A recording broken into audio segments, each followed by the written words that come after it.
This actual play is intended for mature audiences and contains themes some viewers may find upsetting. Please check each episode's show notes for specific content warnings and enjoy the show with care.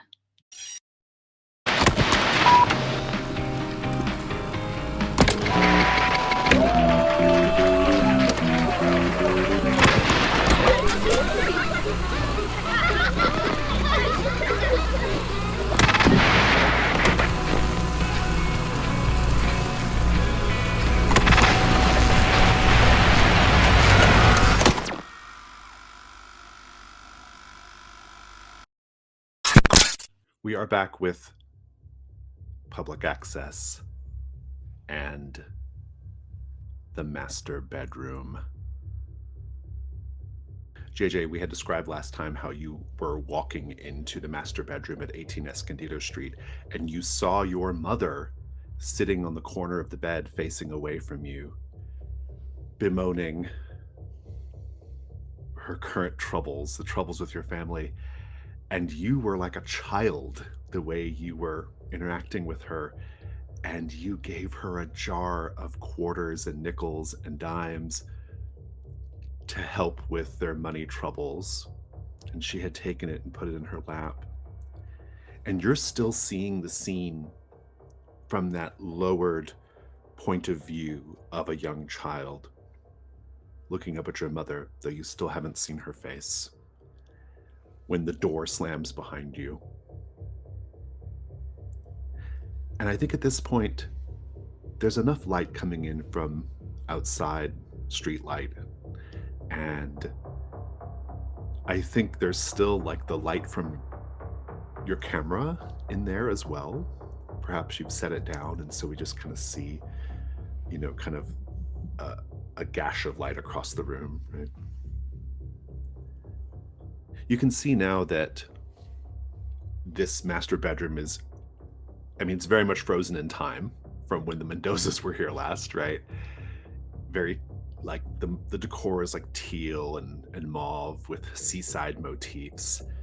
You can see now that the bed has a brass frame, and you can even still smell, very faintly, Estee Lauder perfume. This, of course, is not your parents' bedroom. This is the bedroom of Hugh and Sherry Mendoza, and I have a paint the scene for everyone.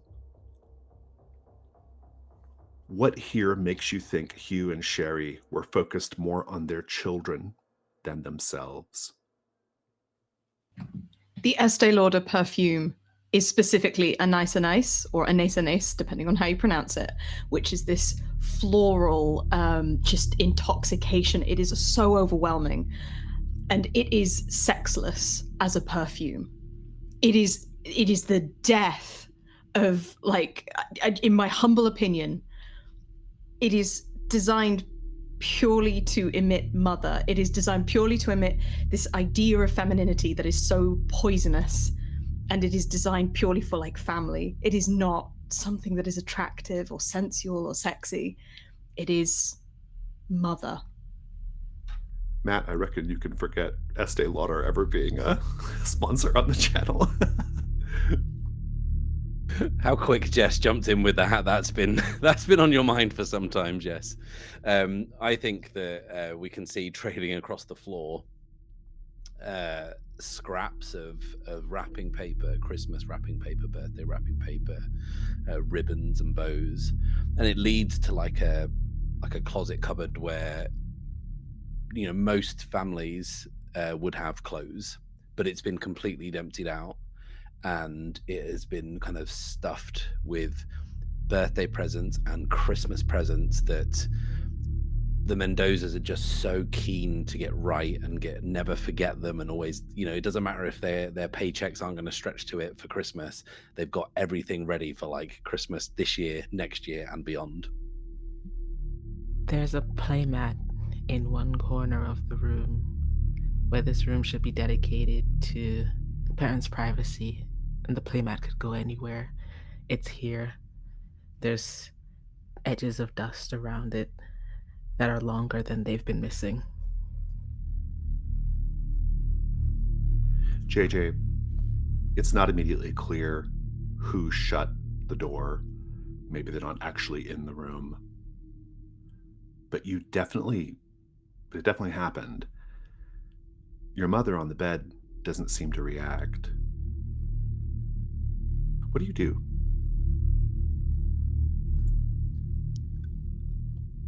I don't know if I can resist reaching out and tugging on her sleeve to get her attention. You reach out to tug on her sleeve. And that's when something on the dresser falls and breaks, shatters, a lamp maybe, getting your attention. You can see Patient's head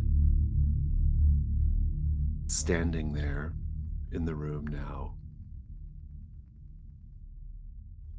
What are you doing in here? You don't belong in here, little boy.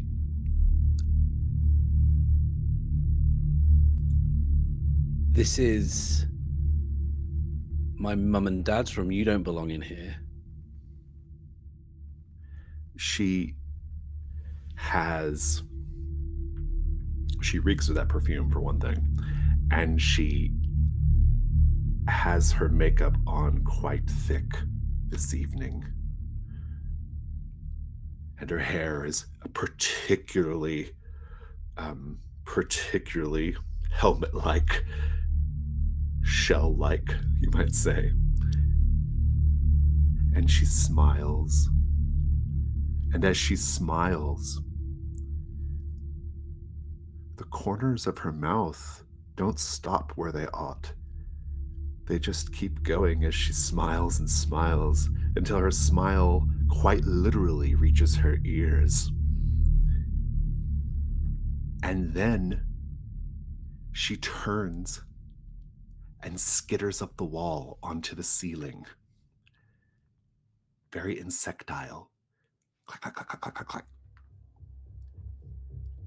Up into the darkness. This is going to be the night move. I want to know how you react, first of all. I don't think I can react in any other way than grabbing my mother's arm and pulling myself in for comfort. Oh, interesting. Let's do the night move. What are you afraid is going to happen right now? I'm afraid that my mother is going to push me away and not protect me. Indeed, it's worse than that. She's going to push you directly into Patient's head's arms. This is going to be with sensitivity, unfortunately. And because of your haunted condition, you're going to be at disadvantage as well. Pray for me.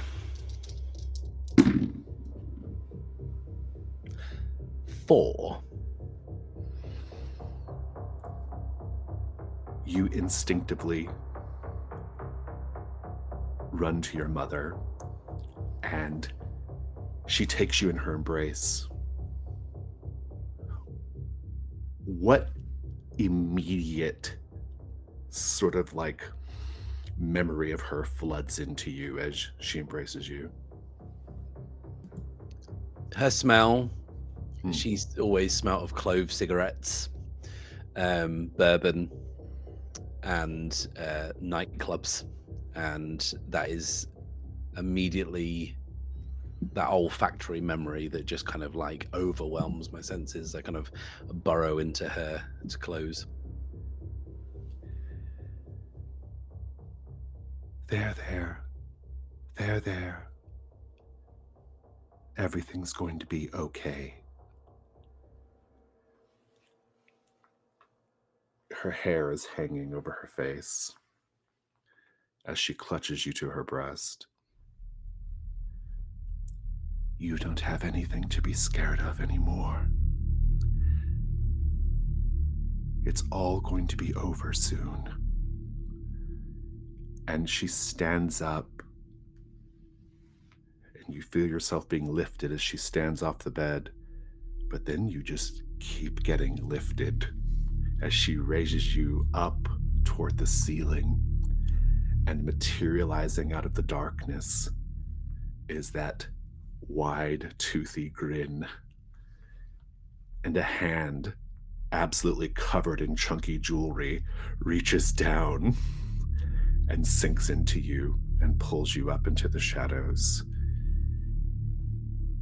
Unless you wish to mark a key. Yeah, I think I might. I think I might mark the key of the child. Indeed. Instead, your night phase simply sees you hurriedly walking back to Rodenbecker Street, your camera at your side. Your feet cannot keep up with your desire to be out of that place.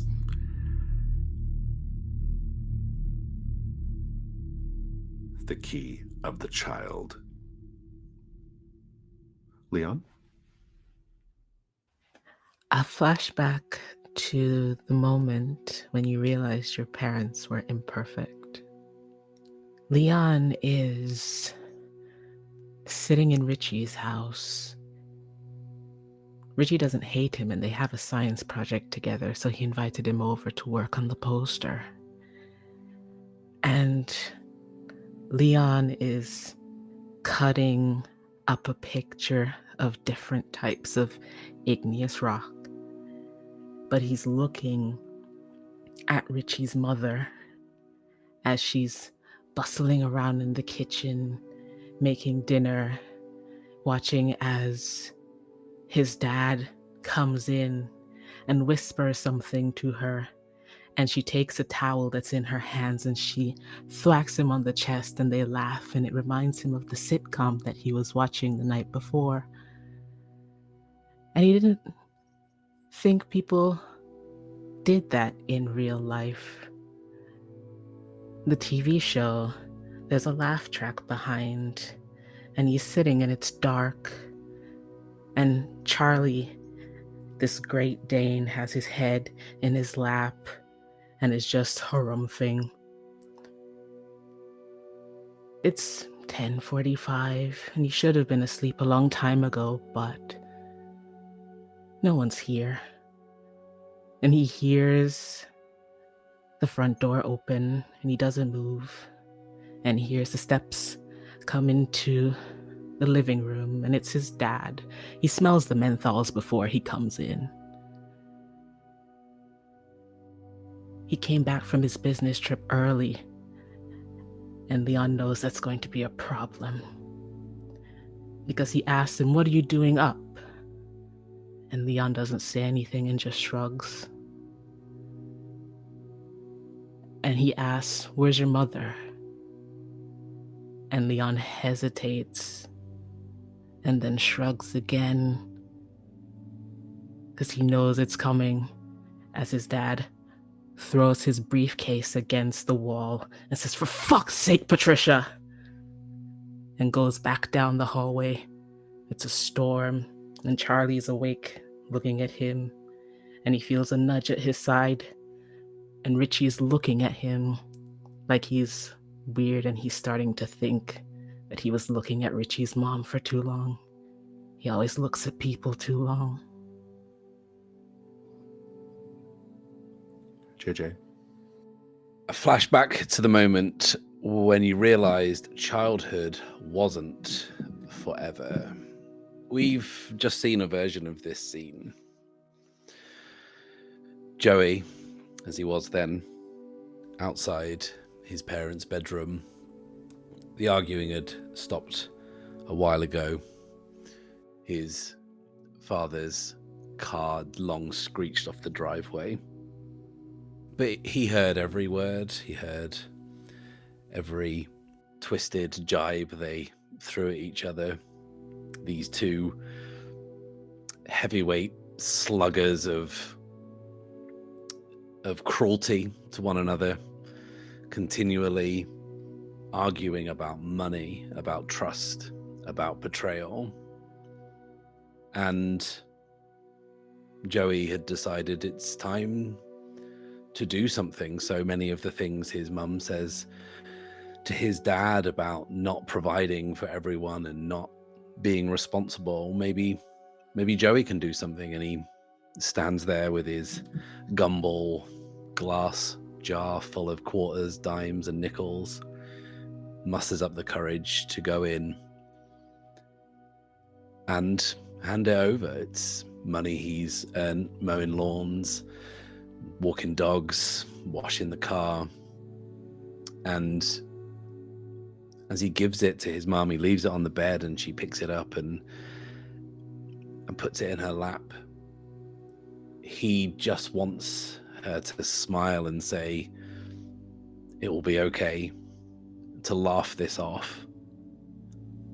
But instead, she has mascara streaking down her face. She has a clove cigarette burned to the stub between her fingers.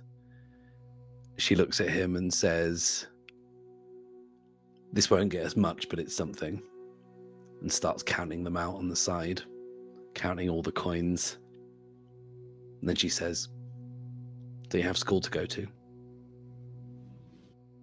Recap. So you have two active mysteries, the house on Escondido Street and Zagreus. The house on Escondido Street, you have two active questions. First of all, what happened to the Mendoza family? That's a complexity 6. And then actually you have answered one of these questions, which was, how can we lure Elliot Mendoza to us? You've answered that one. You know how to do it now, which means Elliot can be unlocked as a reward once the mystery is resolved. More on that at that time. And this is a really interesting mystery because you all just keep going back to this house, even though it's like the absolute worst decision, but that's okay. This house feels really connected to all of the events that are going on in Goya County, or at least, I don't know, it just feels like a nexus of like bad stuff. And so I'm curious to see where we kind of go with this. You know, there are parts of the house you have not yet looked into, and so there are still some leads to follow there as far as that goes. And Zagreus is interesting. Zagreus is the one where there's really, in terms of the video game itself, there's not a whole lot at stake. What's really at stake is the fact that someone is stalking Leon. Someone from this Vector Void forum is stalking Leon. And that's sort of your principal question here, is like, what is this person's deal? Why are they doing this? You also can, if you wish, try to access Zagreus' secret levels, in which case Zagreus itself, the actual video game arcade cabinet, might become more interesting in the story. But for now, there's just this weirdo who's really obsessed with this whole situation, kind of, and seems particularly obsessed with Leon. And something happened something last time that I want to remind you of is, Leon, you made a connection with a character called Bart Kincaid, Bartman069, on the Vector Void forums. And Bartman had said that the next day he was going to go to the old Vertex Electronica offices. This is the company that produced Zagreus back in the day. He was going to go exploring it because it's just out there abandoned. And that was supposed to be the next day. We're not picking up the immediate next day after, so I'm just going to kind of retcon that slightly and say that if you want to go with Bart in the day phase, you can. Like, that's still an option. But yeah, a lot of strange things. One really interesting thing, this is one of your clues, but I think it's really worth pointing out, or calling out especially. This group of kids back in '85, they took a lot of video cam footage that you got access to, that Nina watched. And we saw that they went down into a series of unused utility tunnels beneath the town. And we don't know if they ever left those tunnels, but like, they encountered something down there. Also worth pointing out, those tunnels were specifically pointed out to Leon by that strange man that Leon met, that strange large man. And so I just want to highlight the utility tunnel clue. There's clearly something going on down there. I think that's pretty well all we need to say about the two active mysteries at this point. Your TV Odyssey mystery is still ongoing. What happened to TV Odyssey? You have currently 2 Odyssey clues that you have located. and from watching tapes. And speaking of tapes, you still have 2 unwatched Odyssey tapes. So you're doing good on the Odyssey tapes, Odyssey mystery front. In terms of the latchkeys, let's take a look at conditions. I was going to give JJ another one from what just happened, but I'm not. I think you're Shattered and Haunted is plenty for now, JJ. Nina, you have Haunted as well, and Static in My Brain. And Leon, you still have the Labyrinth, which is possibly connected to this whole thing with Zagreus. So it'll be interesting to see how that sort of affects things going forward. Any questions about the recap? Fantastic. Then let's go to the day phase.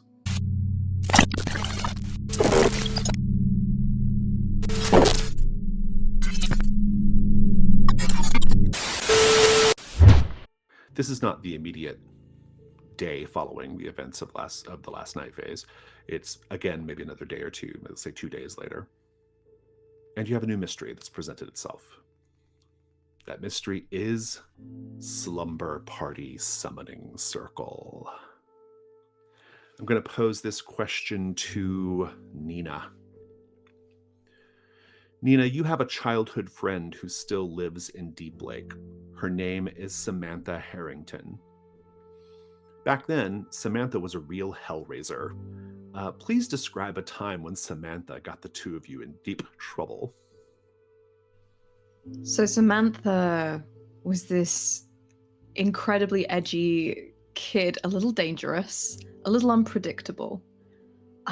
Was the kind of kid that would carve their name into desks and go around with like a protractor, like compass with the sharp end of it, and just there was something menacing about her, right? But she took a shine to Nina, and Nina, desperate to find friends and fit in, grabbed onto it like it was a lifesaver, and she was drowning. And so one day, just before exam time, Samantha said that they should bunk. They should head off into the woods, because there was something that she wanted Nina to see. She'd found something. And Nina was besotted with the idea that a friend would want her to come along. And so she did. The first time in her life, a grade A student, and she decided to bunk the day before an exam. Off into the woods they went, traipsing. And it was thrilling at first, and it was amazing until Samantha started telling all of these weird stories and started describing all of these horrendous scenes. And it was when she showed Nina a fox dead in the woods with its head cut off that she realized that this kid isn't someone she wanted to be friends with. She was so engrossed with it, so absolutely enamored with the horror of it, and Nina was frozen to the spot. And the Swamp of Sadness was playing in her brain. And she ran back to school and was grounded by her then still together parents for a week, and the teachers were not kind on her report card. And yet you looked her up when you got back to town. In fact, Samantha, who I'll remind you still lives here, invited the 3 of you to her house for a what she called a slumber party for adults. You all attended, perhaps reluctantly. This was last night. Let's paint the scene, everyone. How did Samantha decorate her house to invoke the feeling of a 1980s girls' slumber party? I think that Samantha had acquired from somewhere, some eBay lot, a big life-size cardboard standee of the New Kids on the Block, and someone had coloured in, blacked out half of Joey's teeth. There is just an array of teen magazines, all of these bright pop colors, all of these devastatingly pretty boys on the front, just scattered everywhere. Like, we're in our 20s, but the sleeping bags are all with like almost childhood-like prints. They're all very flowery. They're all there's something cartoony about. I think one of them's like the Ninja Turtles, that have clearly been in storage for a while. And she's dragged them out. They smell a little bit of mildew, a little bit of mold, but like this is clearly what she had the last slumber party with. The slumber party was also attended by a few of Samantha's local friends, more on them in a bit, and was mostly an excuse to get together, drink, and catch up.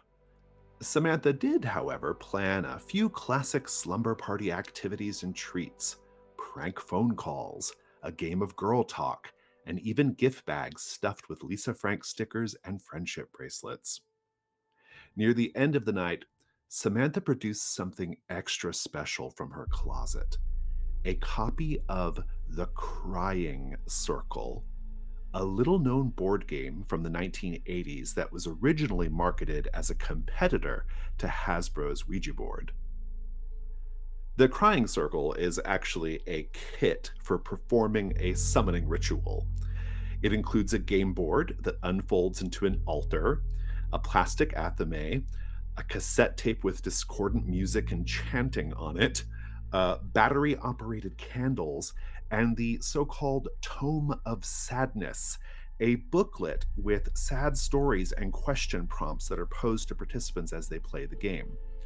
The idea is you set up your little summoning circle using the items in the box, and then you take turns reading stories and prompts from the Tome of Sadness in order to get participants to cry.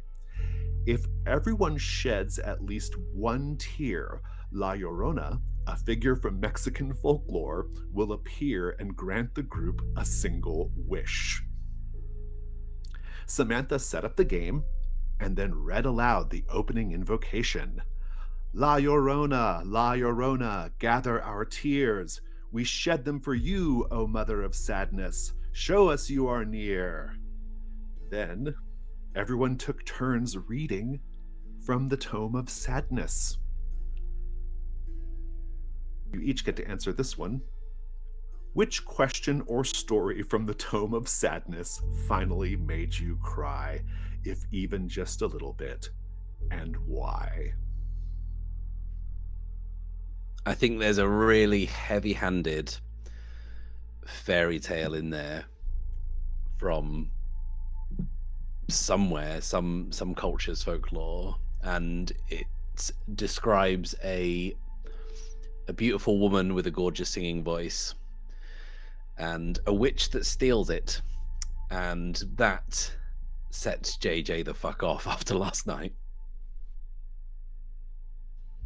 There is a story about a very happy family, and it's benign on the surface until one of them goes missing, and it's almost like we're going on a bear hunt, but instead it's we're going to find your sister, or we're going to find your brother, or something of that ilk. And in this instance, it's we're going to find your father. And they don't find him.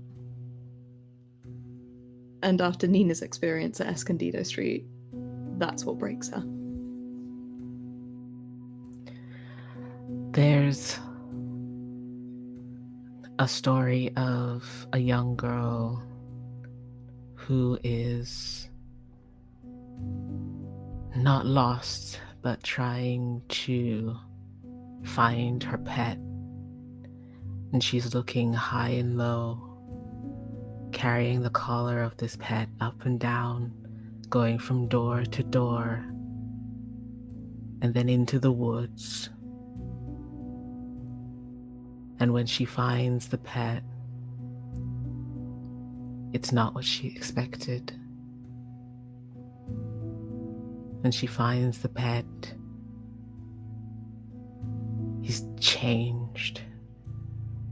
And he doesn't want her anymore. Well, With all that said, let's immediately paint the scene. How do you know it actually worked? That you all brought something into the world by playing the crying circle? What change in the environment? What disturbance took place? This is so cursed. I think that, and I think we all immediately know it, that we might be the only people who have realized this, like immediately, is our mouths all fill with blood or the taste of blood. To clarify, just quickly, do we get the wish? Or is it just a presence? There's no wish. There's just you just all feel a presence. Yeah. Very, very briefly thought we'd be able to fix some of Nina, but not today. Nina has a phantom pain because she's missing her pinky finger. And all of a sudden her hand feels whole. And as she looks down at it and picks up the hem of her shirt, where the finger should be, lifts the shirt as if it's real for a moment, and then it just falls through. Leon hears a very distant barking, but it's not Malcolm. He left Malcolm at home. It's a bark he hasn't heard in years.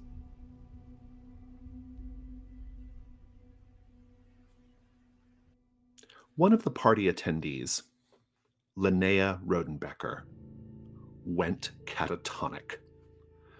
Blank-faced, seemingly unaware of her surroundings, and unable to speak. The party immediately ended. Samantha agreed to watch over Linnea for the rest of the night while everyone else went home. That everyone else is the three of you, of course, plus two of Samantha's local friends, Corey Hammond and Lula Cholula Rodriguez. She goes by Cholula. Corey and Cholula are best friends. You could tell that from the night, like from the little bit of the party you got to do. You could tell that straight away. And all they were interested in doing was they just wanted to smoke all night. So they found the whole thing pretty trippy, I'm sure. In any case, that all happened. Now this morning, the next morning, Samantha actually comes to you for help. Linnea hasn't gotten any better and might be possessed by whatever you all brought into the world. The first order of business is to find out what's possessing her. Is it a sorrowful ghost, like the game promised, or is it something more demonic in nature? That is your initial question as well. Is Linnea possessed by a sorrowful ghost or something more demonic in nature? It's a complexity 4. It unlocks the next question.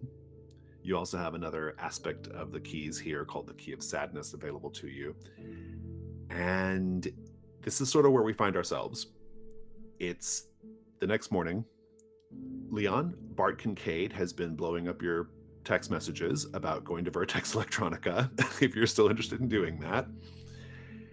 And of course, we still have the unresolved issues at the house in Escondido Street and whatever's going on there. In fact, I think probably when Samantha comes over, Casey Wilcox is probably also already over there. It's all just kind of piling up. And now you have this woman you never met until last night, possessed, apparently. So this is where we find ourselves. Let's have the scene and eventually tell me what you're all going to do. I think JJ has pulled Nina aside as our living room is full of these interlopers who, they are bringing the vibe down. And I'm like, after everything that's happened to us, last night was supposed to be about blowing off steam, and we've got someone possessed by a demon. Well, we don't know if it's a demon. Like it could be a ghost. Don't say it could just be a ghost. That's no better. Well, I mean, in a choice between the two, like you genuinely survive a ghost better than a demon. I mean, like, I'm not to say I know that, but I've read. Doesn't matter. Anyway, yeah. Do you want to get out of here? more than anything, but I also don't want to leave Leon, who perhaps might be the most introverted of all of us three to deal with these two. So I feel like we need to move these guys on and think of our next move, because I feel like our plates were pretty full anyway, and now we might be kind of like opening up portals to other worlds. I'm not sure. But we need to do something. Yeah. I think Samantha will excuse herself. She's going to go back home because she left Linnea with Cholula and Corey, and she doesn't trust that situation at all. And so she's going back over there. And so that's over there waiting on you if you want to help. She blames all of the whole group, even though it was her idea to play the game. This is just another example of her weird obsessions getting you into trouble, Nina. Casey, I think Casey is like, he's like, I don't know what's going on. It's like everything's just like, everything's like extra weird, We're still no closer to figure out what happened to Elliot and his family. Yeah, it's super weird.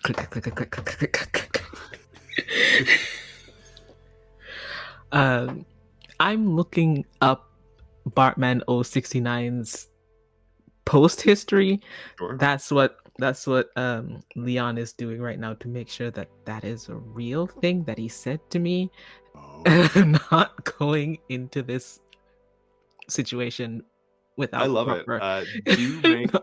Do make a meddling move with reason. Okay. Let me take a look at your conditions as well, since we have a few stacked up here. Because of the labyrinth, I have to put you at disadvantage because of the labyrinth. I have to. Yes. Can I use the cyberpunk deck that I have, this brick that's next to me on the computer, just so I can see any like deleted and archived posts as well? Oh, I see. Oh, that's good. Yeah, it lets you like kind of like like hack it a little bit or whatever. That's great. Yeah, I like that a lot. That'll even out the roll. Yeah. Okay.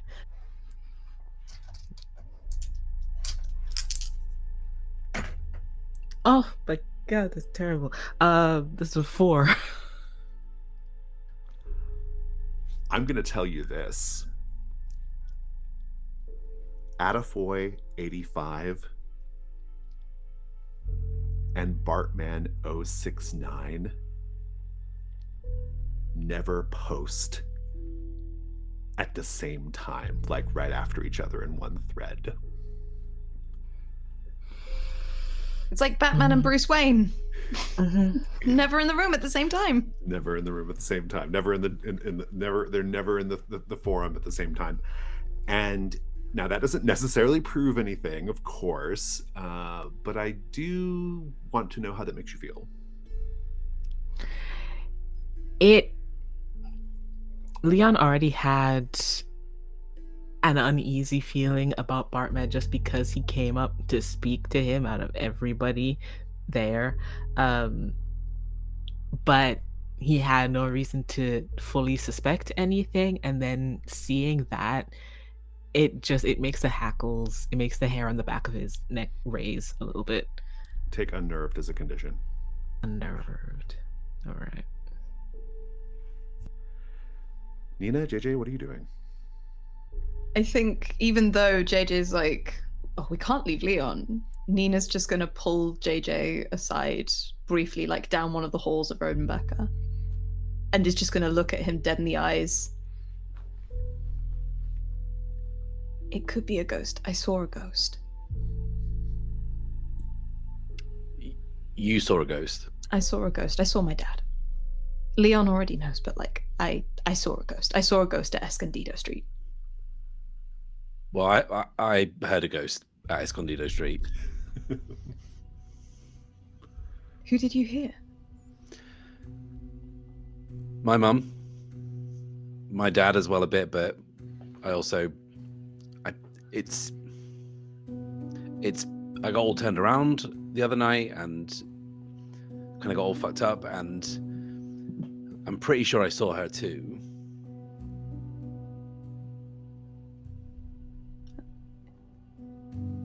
I'm sorry.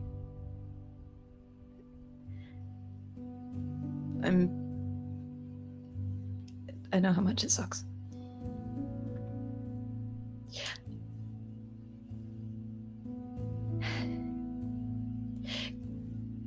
I'm gonna turn this on Casey. There's something he's not telling us.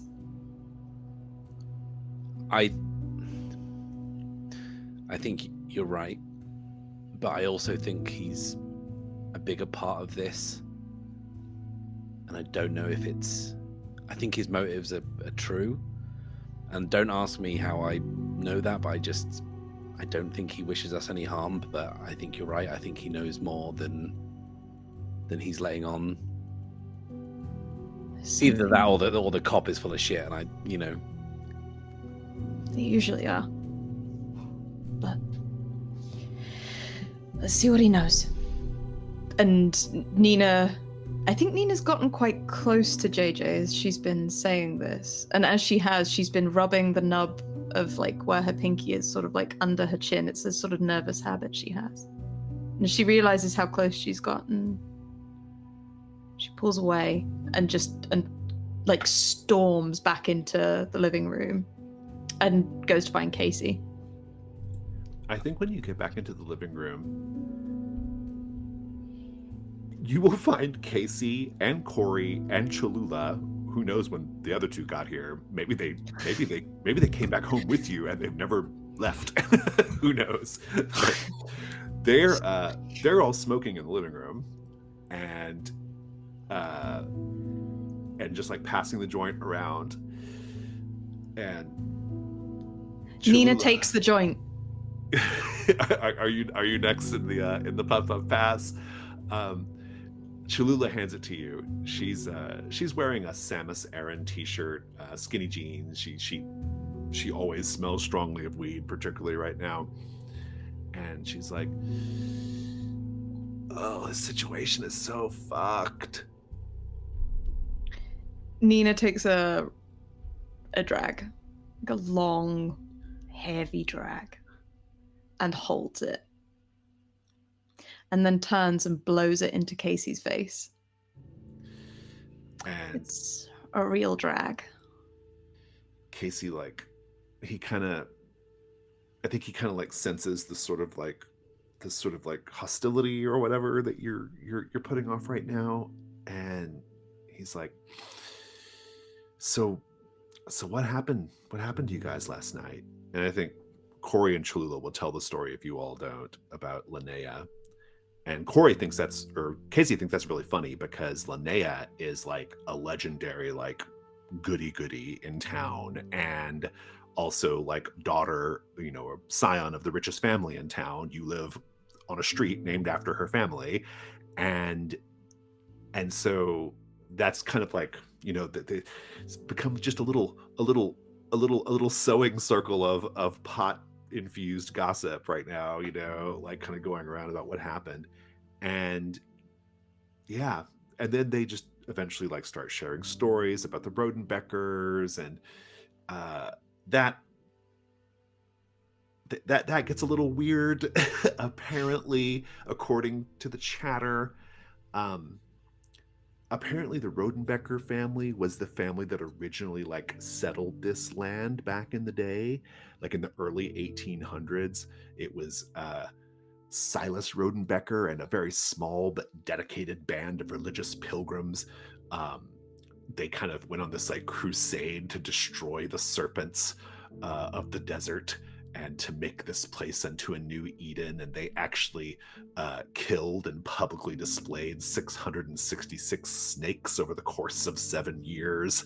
And and these lunatics are the people that eventually founded the town of Deep Lake. Is a lot. And this is all just kind of going on. What are the two of you doing now? Leon, what are you doing? I assume you're there clacking around still. I hope Leon is Googling all this. Was Google around in 2004? 99, I believe it Yeah, I think started. so, yeah. 98, Yeah, but it was like more local one. I don't think it had reached across to the UK really. I use my latchkey move. Yeah, that's fact now.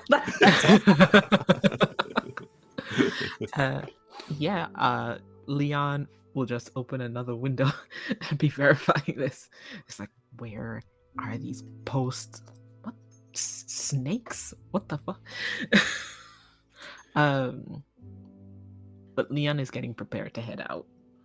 JJ, this is kind of a handed to you on a silver platter. They think he's a righteous dude situation, right? I mean, yeah, I was kind of thinking that. And I think I'm going to leverage my camera and I'm kind of going to get it out and start filming and kind of like try and be like, you guys have all seen In Bed with Madonna, you know, like people hanging around backstage and getting high and talking shit, like, you know. And I want them to tell me about, who do we want to know about more? Casey. Yeah, I think I basically want to get Casey's guard down, I think. Can Nina help? I mean, in the fiction, I'm curious, what are you doing?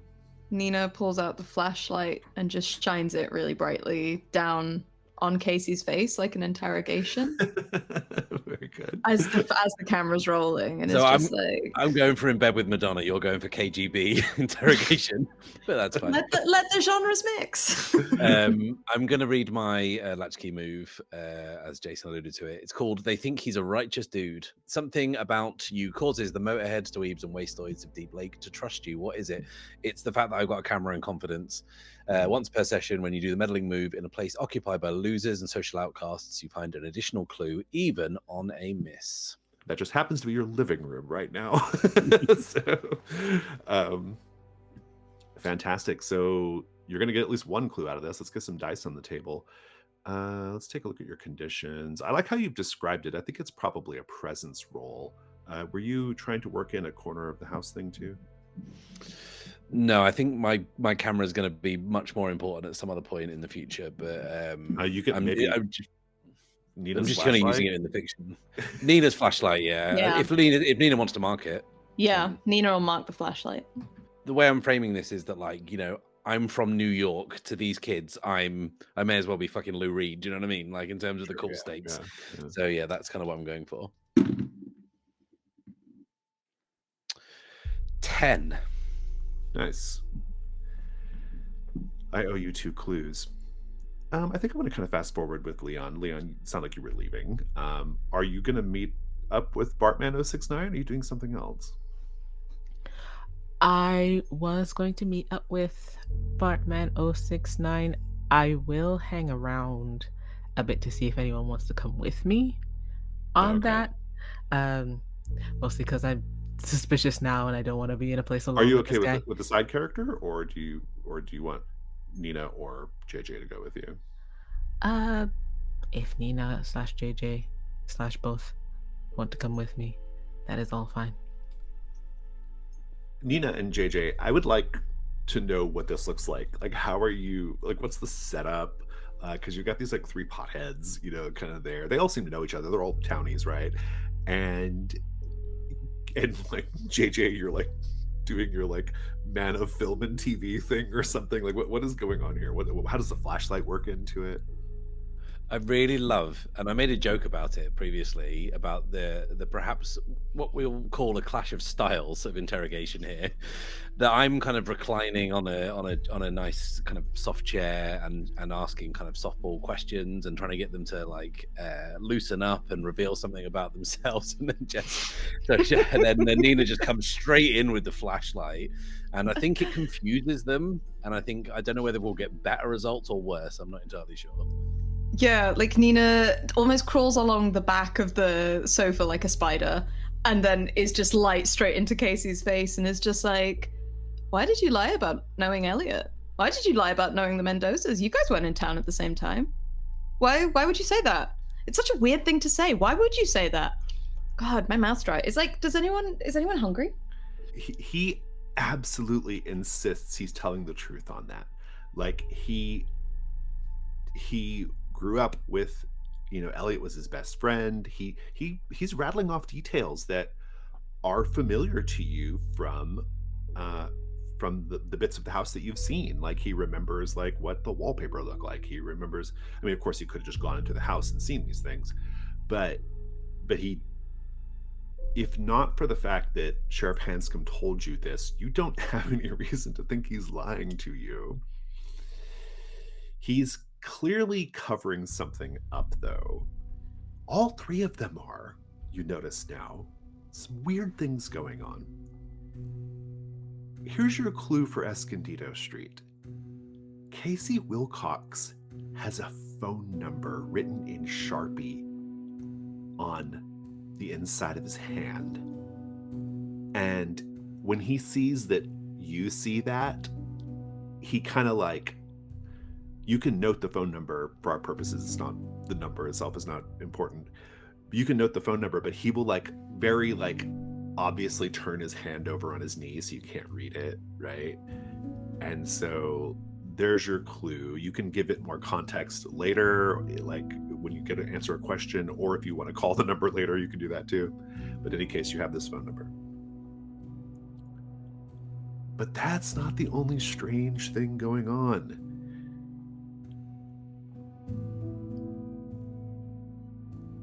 All three of them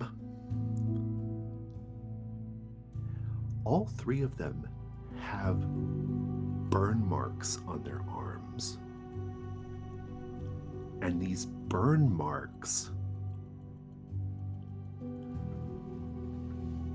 are in the shape of like, it looks like a brand shaped like antlers, like a deer's antlers, like a stylized deer head or something. Not just tattoos, brands, and all three of them have it. That clue is for either Escondido Street or Slumber Party, your choice. I think it fits more with Slumber Party. I don't think with any of the theories we've got so far that would fit with Escondido. So let's pop it in Slumber Party, please. I think Nina's Nina is briefly distracted by the burn marks and the flashlight strays enough. Maybe the guys just like, they cover them. Do they cover them up or do they show? No, they're not trying to cover them. You just notice that they all have them. So you guys all part of a club?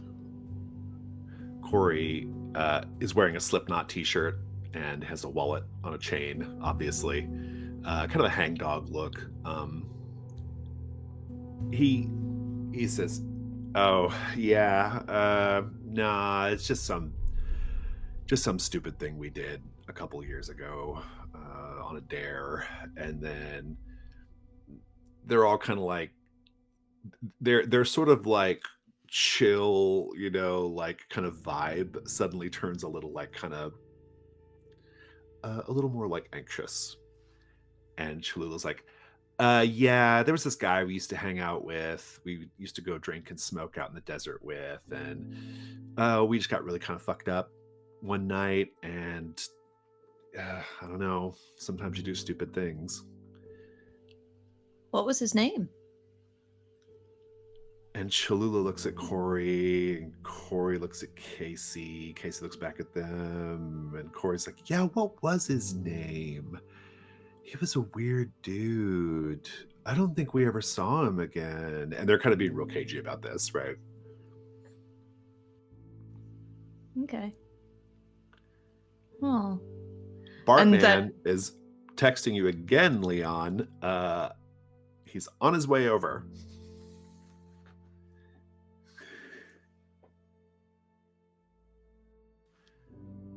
What do you do? Oh, great.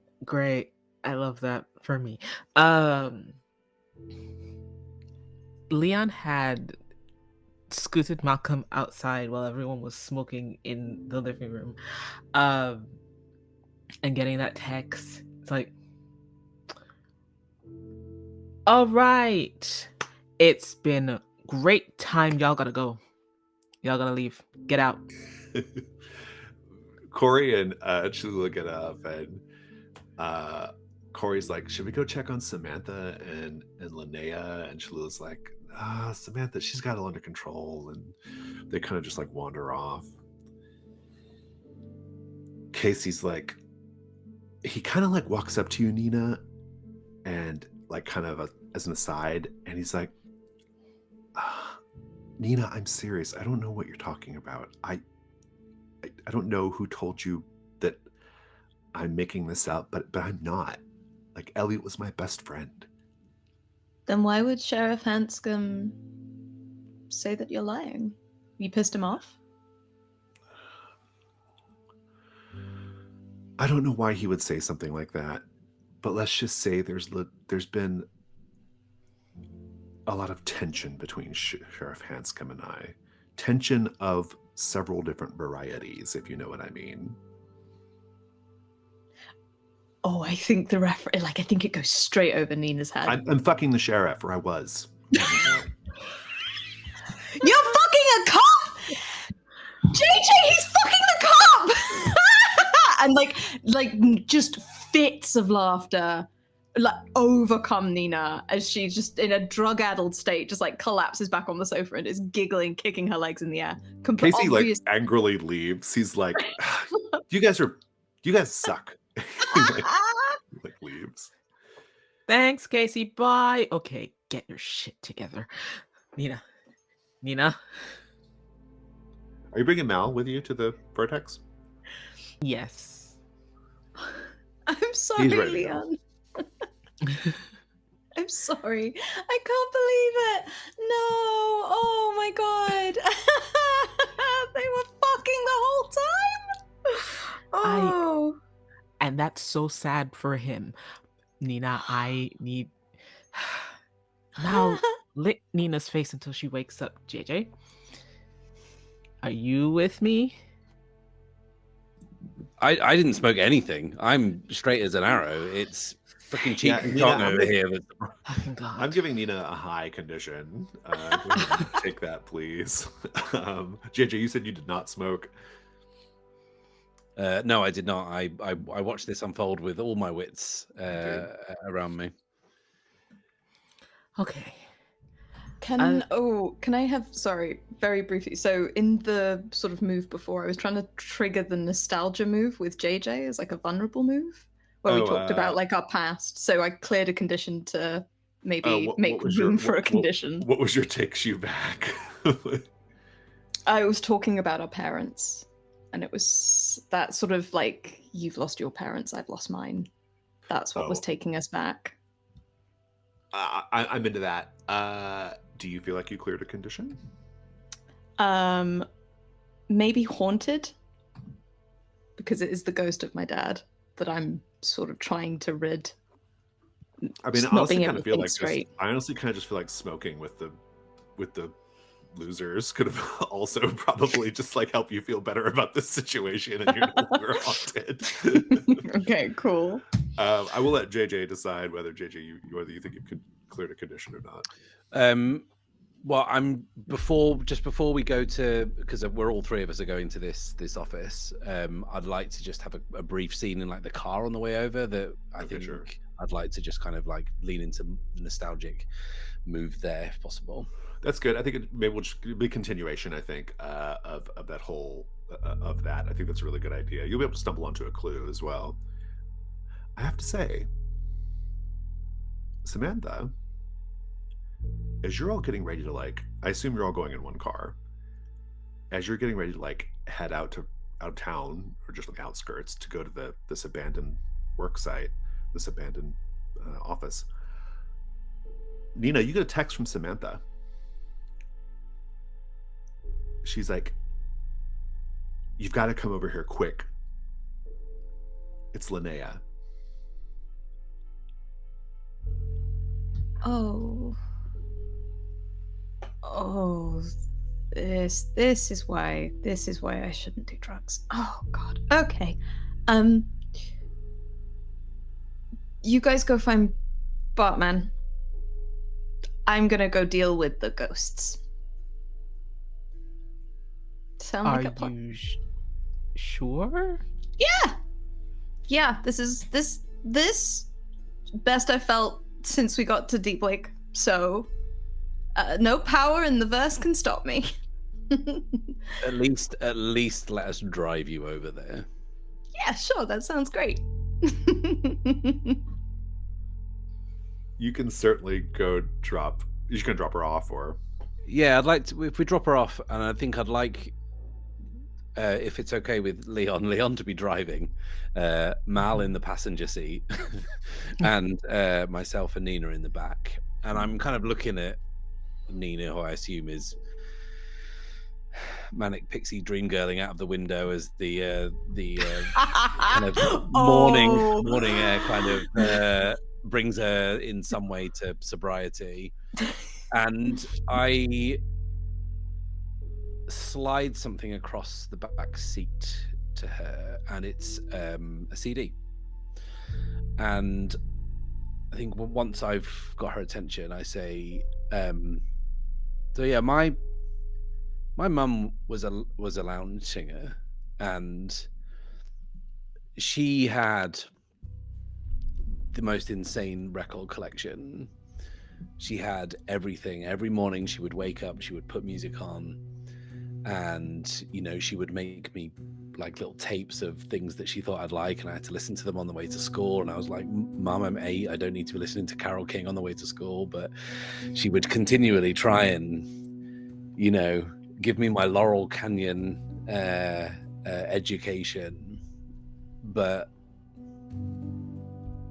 she sold all her records towards the end to help with whatever it was they had going on. But I keep up the mixtapes, and I made this for you.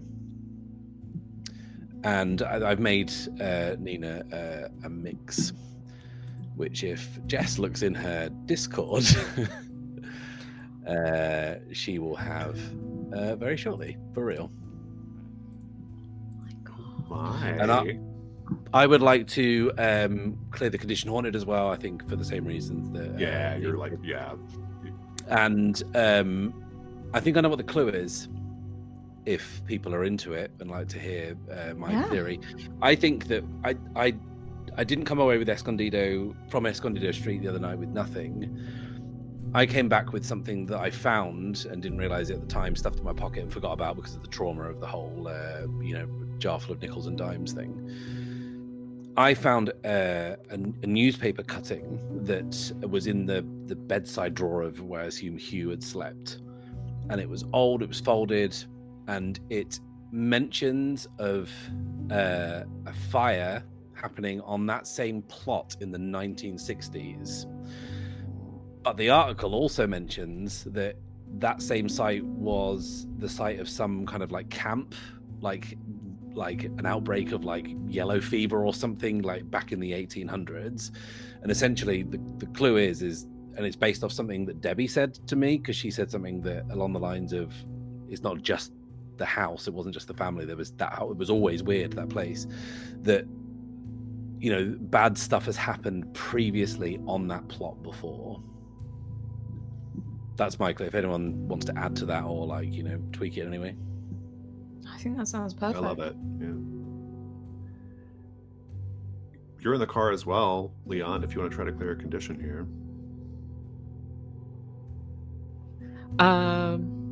Sure. I think listening to JJ and Nina in the back, it is the most calm and mundane anything has been in such a long time. I think Leon feels a bit more confident just having someone with him, so I might try to clear unnerved.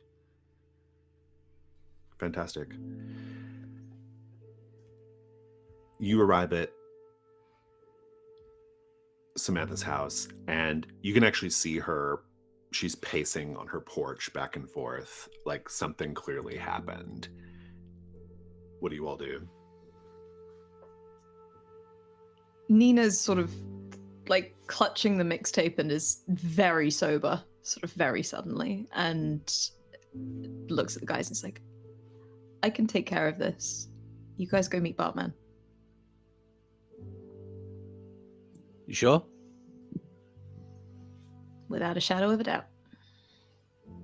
I was worried you'd say that. We'll pick up with JJ and Leon in a moment. Nina, Samantha is there. She's still wearing her outfit from last night. This is not how she normally dresses. She dressed this way for her themed party, which is she's wearing like an oversized sort of like pink sweater, hair scrunchies and side ponytail, very like dramatic Gem and the Holograms makeup, you know. She kind of sees you and she kind of gives like a nervous smile, and you can kind of see her little snaggle tooth, which she's had since she was a kid. And she says, thanks for coming. I'm glad you're here. Everything has been so fucked since last night. Has it gotten worse? And as you step into her house, she's like, yeah, it's gotten worse. She sat in that chair for hours saying nothing, just staring at the wall. And then just like all of a sudden she like got up and just like left and started walking down the street. And I tried to stop her, but she like pulled away. But she never looked at me when she pulled away. She never said anything. She just kept going. Let's talk about Samantha's house. You were all just here last night. There are still pizza boxes and empty beer cans from the slumber party kind of strewn about. There's a Britney Spears poster in a very prominent place. Mr. Max, her tabby cat, is still very confused and annoyed about everything that's going on. Let's paint the scene, everyone. Samantha Harrington never made it out of Deep Lake. What do we see that makes us think she desperately wants to be somewhere else? There is on her bedside table, piled up and now covered in, loose change and keys and things that have just kind of taken over this area as its function. There's a pile of like Lonely Planet guides, like travel guides, that at one point she was probably reading and planning her next trip, but now is the repository for her shrapnel and day-to-day things, trinkets. In her closet, there's a vision board. You can tell the area that it used to take up on her wall, and it's places, canyons and beaches and things like that, but it's stuffed away in the closet. There is one postcard that isn't stuffed away in the closet, and it's tucked into the frame of a sort of old vanity sort of mirror set that she has in her bedroom. It's tucked into the frame, and just in the mirror's reflection you can sort of see handwriting on the back, just like, having the best time, sorry you couldn't make it. And maybe it's Venice Beach in LA. Yeah. And there is a lipstick mark on the vanity, and in lipstick as well it says one day, and then it just smears off at the end. I don't know what to do. She just walked off, Nina. She's like just wandering down the street like a zombie. I mean, it's not exactly like Grand Central Station out there, but I'm worried she's going to get hurt. She didn't say anything before she got up? She just left? No, she hasn't said anything since we played that game. What time of day is it, would we say? Right now it's probably it's late in the morning. Late in the morning. We've got to go find her. We've got to go. We can't. She was comatose not 2 hours ago. That's why I texted you, because I don't feel comfortable doing this by myself. Yeah, and nobody else would help you either, would they? Well, school all over again. I don't need this right now, Nina. Like, this situation, you already know what kind of reputation I have in Deep Lake. The fucking the Rodenbeckers are always on my ass, and now their daughter like fucking loses her mind at a party that I throw, and then Sheriff Hanscom, I mean, he was like, whatever you do, don't invite Corey and Lula, and now this happens. Like, it's all just, it's too much. Like, Why- it's too much. Why would he say that about Corey and Lula? Make the meddling move with composure. Okay. Is there anything I can use? I don't think so. Yeah, now's the time to bring out the the self-made choose your own adventure book. Yes. That is boxcars again. That is 2 6s. What is happening? Okay, The dice are so kind. The dice are the kind. dice are kind. Fantastic. So I owe you a clue and an honesty tape. We'll come back to that in a moment. Leon, you can't miss Bartman 069. You see him going into the Dark Star Cafe as you kind of pull up. You agreed to meet at the Dark Star Cafe to pick him up there. What do you do? Leon parks up and then turns around into the back seat. Okay, listen. So this guy is a bit you know what? You'll see when you meet him. Are you happy just Do you want me to hang back and like go in separately? No. And no, okay. please come with me? Please. And then Leon gets a bit more serious. I don't know for sure. I was trying to find out information before I came down here. But that person on the internet that sent me a picture of Malcolm, I'm not sure if it's not him, which is why I needed someone with me. I probably should have said before, but we had the fucking stoners in the house and everything was weird this morning. And is this now when you're going to tell me that there's every chance that this is also the same fucking lunatic who was in our house wearing a bull mask? Potentially. Great, fucking great. I should have gone to the prom queen's house and dealt with the somnambulist. Look, you don't have to come with me. I just No, I'm being facetious. I've got your back. It's okay. I think you can see that Leon is a bit nervous and a bit afraid, and then tries to pull it back into himself, and he gets this neutral look on his face. All right. Okay. Come on, Mal. You go into the Dark Star Cafe, and this coffee shop, it's sort of stands out. It's one of those like, okay, everything on this like street is like either an abandoned business or it's like a kind of it's like a local law office or something. It's very like kind of local and very kind of like old and little rundown looking. But the Dark Star Cafe has that really distinct like modern like coffee shop vibe, like it was airdropped in from like Manhattan or something, like just here. And they're clearly, you can kind of hear the sort of like the espresso, the steam wand and all that. And there's people kind of like baristas with with undercuts and tattoos and that kind of thing, right? Dark Star Cafe's whole thing is celebrating the weird history of Deep Lake and Degoya County. Degoya County is famous, you'll have learned, you know this from your childhood, but you'll also be reminded of it when you came back, famous for,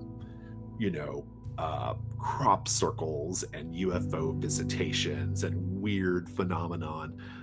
Paint the scene. What do we see that kind of is a nod to the weird, strange, possibly paranormal history of this place?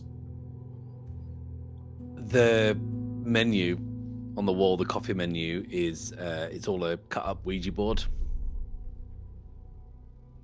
So out in Nevada, in Area 51, there's the Black Post Box, which is a sort of famous UFO sighting spot. And outside the front of the Dark Star, there is a similar black post box that has been placed and has like stickers and everything put on it from fans, let's say. There's a bunch of slightly off taxidermy. It's like oh no, I've forgotten the name. What is the rabbit with the wings and the horns? Jackalope. Jackalope. No, but yes, the jackalope just has horns. Someone's gonna be in the comments and saying what it is with the wings. But there's that. There's like a two-headed deer that you're pretty sure is fake, but then there's just enough of it that you just aren't quite certain, and it's weird bits like that dotted around of these weird animals that people have found, like chupacabras and stuff like that, right? Yeah, things like that. Good. You see Bart. He's got his like, thick, like kind of Coke bottle glasses. He's wearing a t-shirt that says "Video games ruined my life, but luckily I have 2 more." And he comes up to you and he says,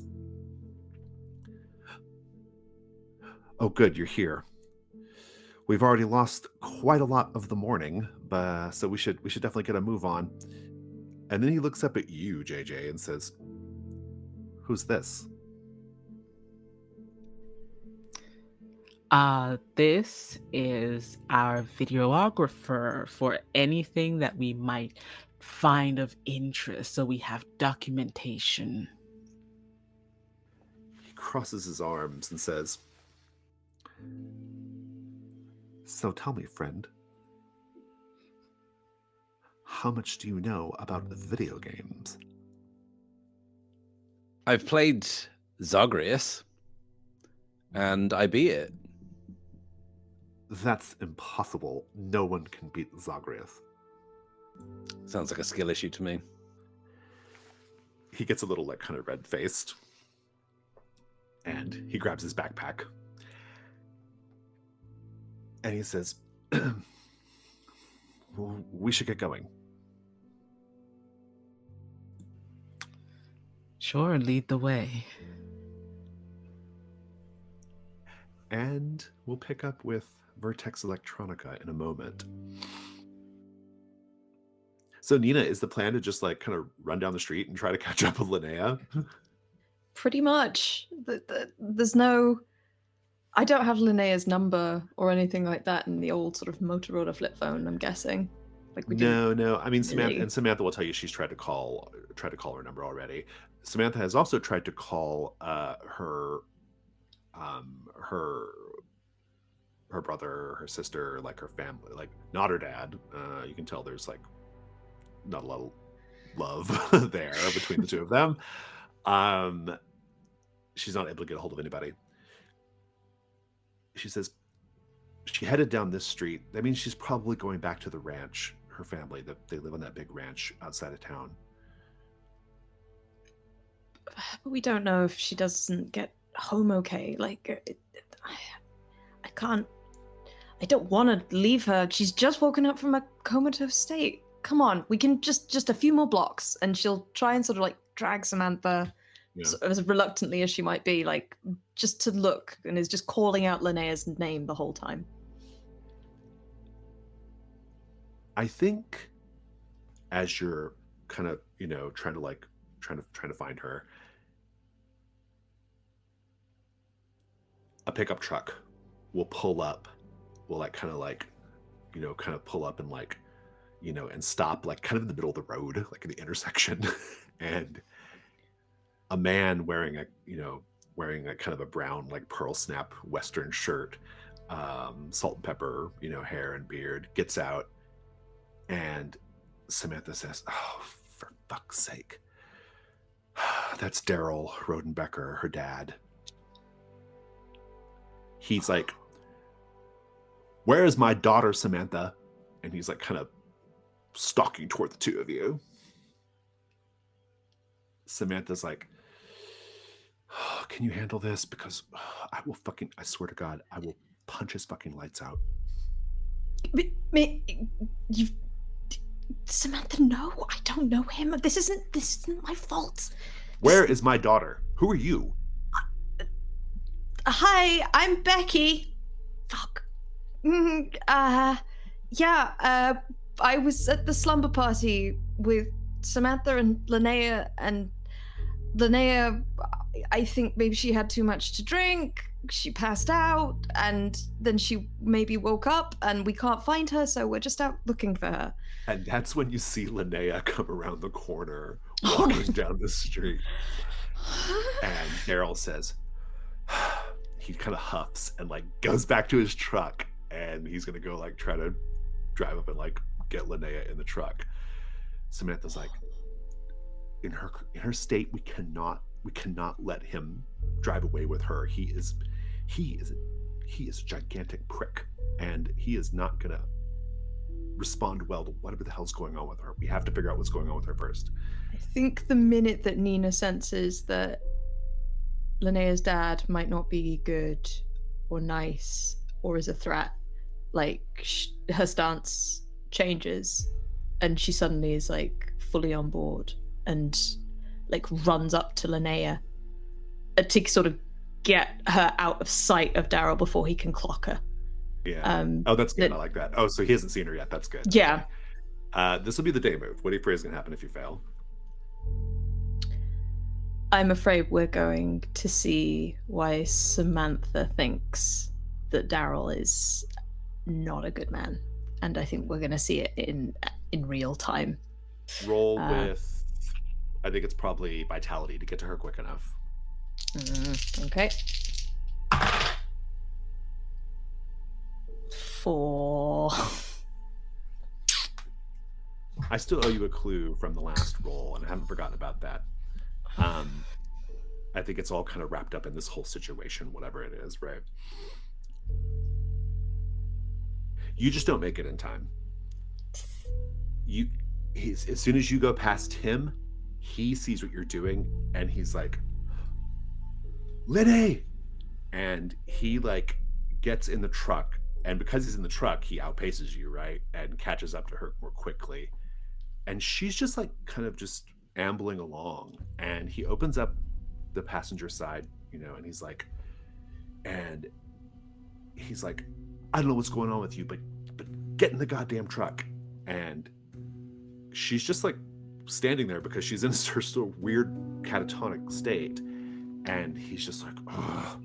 And he kind of grabs her kind of rough and pushes her into the passenger side, then slams the door. And he turns and spins and points his finger at Samantha and says, "We're not done with this." And then he gets in the truck. And Samantha's like, "Oh, for fuck's sake." And the whole situation is and they drive off. We don't know what's going on with that. But you noticed that Daryl Rodenbecker also has that burn mark on his arm of the antlers. That's a new clue in the sense that he's an upstanding member of society, such as it is here in Deep Lake, and he's older, so there's a weird connection there, right? That also kind of partially answers the question about that you had for her when she's when you were why didn't he want Corey and Cholula to come to the party? Samantha will explain to you that they used to work for Daryl on the ranch. They worked for him one summer on the ranch, and basically they have never been the same since. They started getting into trouble. That's when they started smoking and drinking and getting into all kinds of bad stuff. They were trying to cope with something. That's all just one clue, but it's connected, right? These connected ideas. And then to make matters even more complicated, you just happen to have pulled like this whole like conversation is happening in front of an old like antique store. And you can see in the window of the antique store, they have a bunch of like old VHSs, and there's an Odyssey tape in there. So even if you want to like go chase after them right now, you're not going to get that Odyssey tape unless you go in there and get it.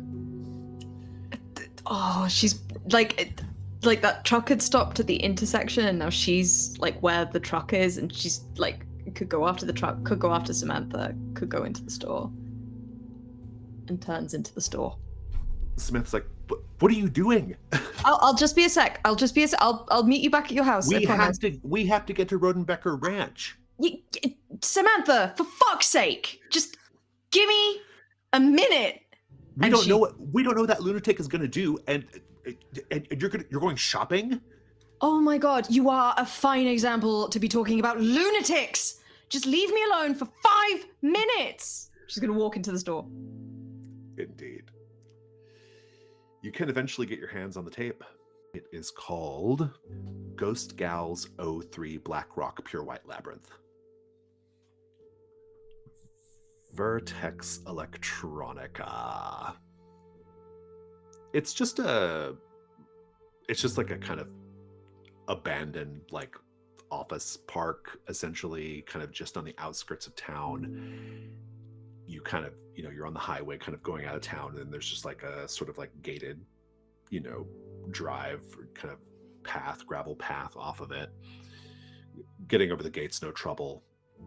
You'll have to go on foot though from the road, so you can park the car kind of, next to the road and then hop over. The outside is very overgrown, and there's a lot of smashed windows. And so it clearly hasn't been in use probably for years. And indeed,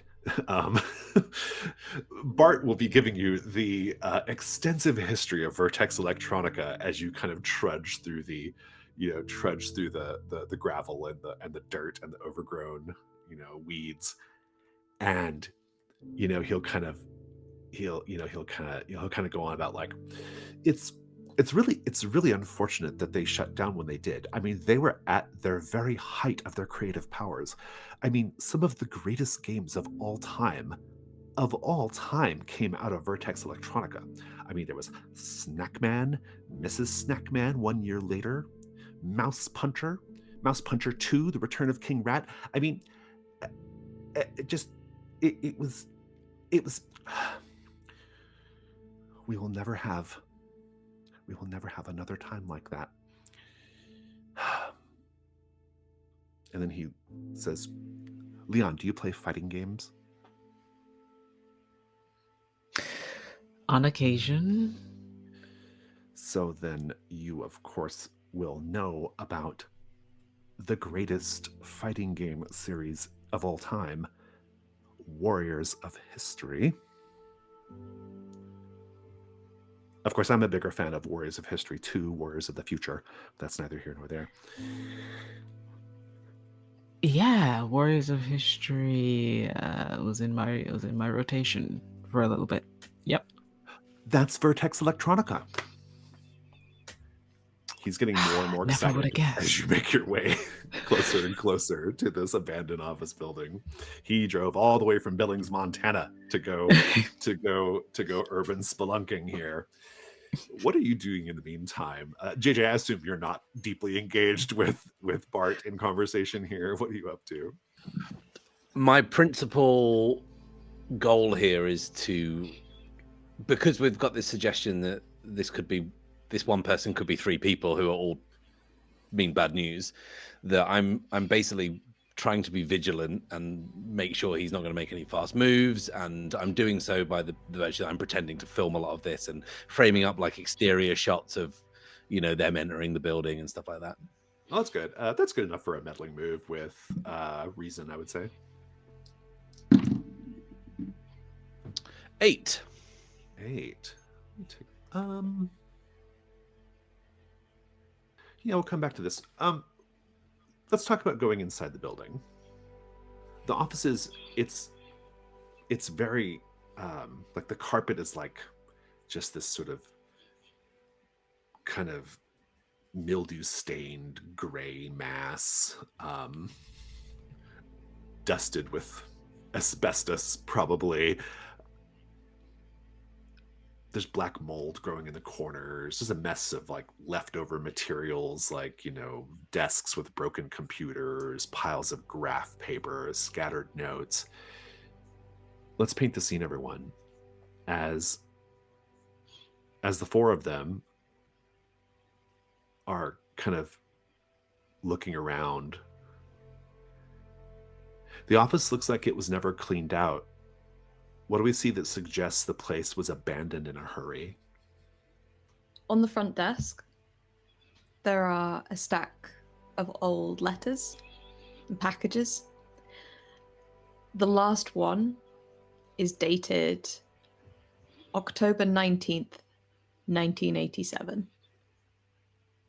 And it just has a big final due notice written across it. In one of the offices, there's a taken apart, it looks like parts of a common, outdated now, but a newer model of joystick that was just, it looked like they were in the middle of something. And there's a molded over cup of coffee next to it, half of it spilled out on the table. There is on the wall a very much unfinished kind of like devlog mood board concept art of a game that they were working on and just ceased production called Dirt Boy and Worm Girl. I want to play that one. I think as you're going in, this is your complication on your roll. As you're going in,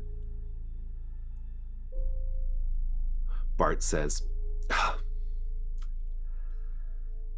"Oh no! I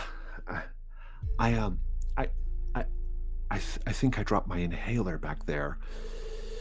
Maybe it's in the car, or maybe I dropped it in the ditch when we were climbing over the fence. I'm not sure, but you guys go ahead. I'll be right back."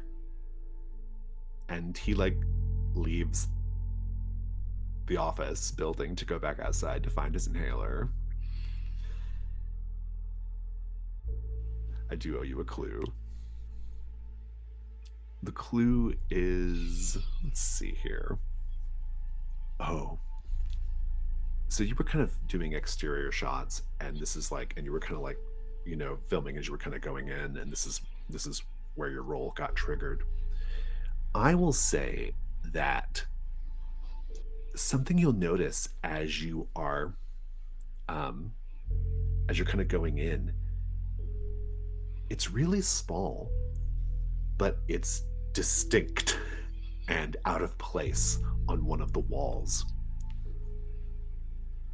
It's a labyrinth, a circular maze. It looks like it's been kind of like, I don't know, it looks like it was almost like part of the building, like when they made the building, like it was like a decorative thing that they put.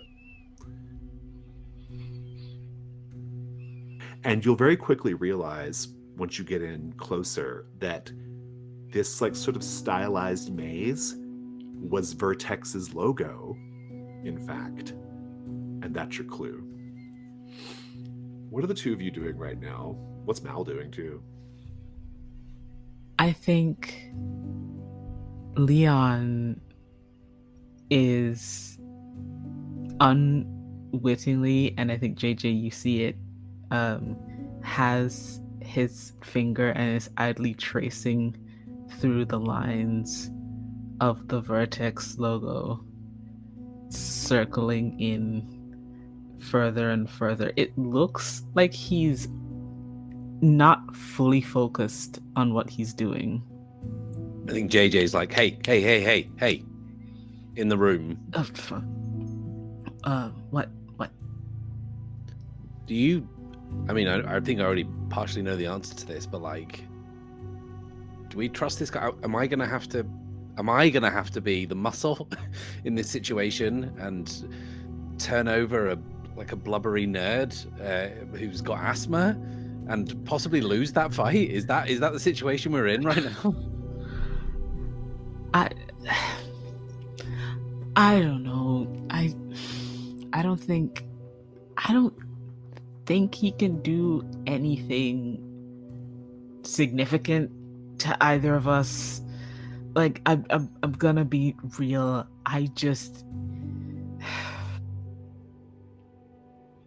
It felt like I was walking into something without all the information I could have. I'm sorry if I roped you into this not fully knowing. I'm here willingly, but like, you know, we just need to be prepared. And if I have to throw a punch, I'll just say that we're in trouble. Okay. I don't know how much better than you I'd be. I'm gonna be real. We've got Mal on a flare gun. I think, like, if it comes to it, then, you know, those are our go-tos, but let's just hope it doesn't come to it.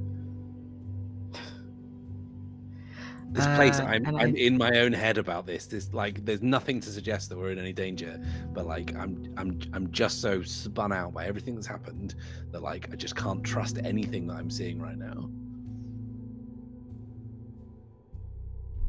You haven't told Leon about what happened to you in Escondido. Okay. I think Leon is looking at you a bit curiously. By everything that's happened, what happened? Look,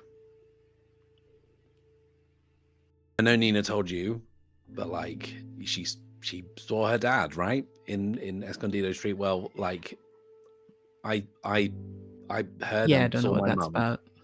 I heard and saw my mum. So like, you know, okay. you didn't go in the house. You didn't go up to any of the rooms, and like, that's a good thing. Trust me. Yeah, I'm starting to think so. You made the right choice by going to the arcade. I mean, are you sure? Because now we're here because of that. Yeah, this has been a whole series of bad choices, and like, I'm worried about Nina. Like, she is high as fuck, and you know, having to deal with perhaps a demon-possessed person. So I think maybe we should get back to the car, and maybe it's time that we hightailed it back to Rhodebecker Street. Yeah, you're probably right. I don't know what I was thinking looking here.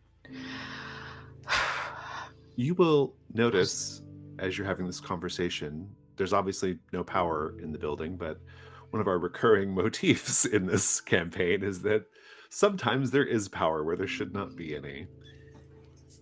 Indeed, there's enough light coming in from the you know, those kind of like banks of glass windows, so you can see perfectly fine. That's not the trouble. But you notice white overhead lights on in a room. Down one hall, you can see the white glow.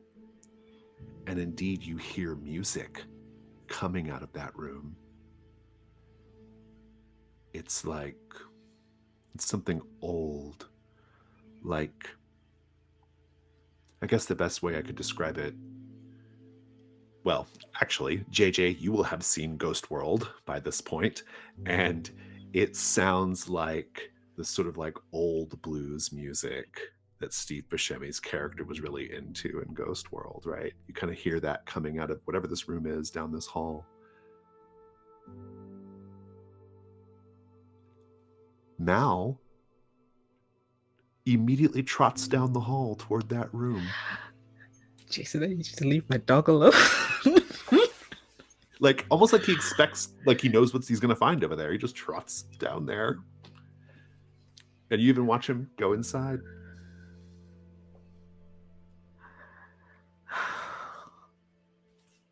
What do you do? I love Malcolm. I love Malcolm. I do. I love Malcolm. I do. Okay. Just give me a second. I'm gonna get my dog, and then we can leave. And Leon is going to head down towards that light. Nina, you step out of the store. You don't see Samantha. And for a moment, you might think that it's actually much later than you thought it should be. It was kind of like late in the morning when you went in, but now there's a definite, like, shadow. Maybe the sun is just hiding behind some clouds. Or maybe it's the shadow of the man you're standing in right now. For a man so big, who's incredibly quiet, you just sees quite suddenly behind you this enormous man, the same one that Leon met last session, very wide at the shoulder, like 4 feet wide at the shoulder, very tall, with the cowboy hat over 7 feet tall, just thick, corded with muscle, but also probably from his jowly face, fat. And even though you never met him before, for viewers at home, I will say that he looks a little different than when Leon met him. Now he looks diminished in some way, or strange in some way. He has, for example, as he raises a cigarette to his mouth, you'll notice a 6th finger on the hand.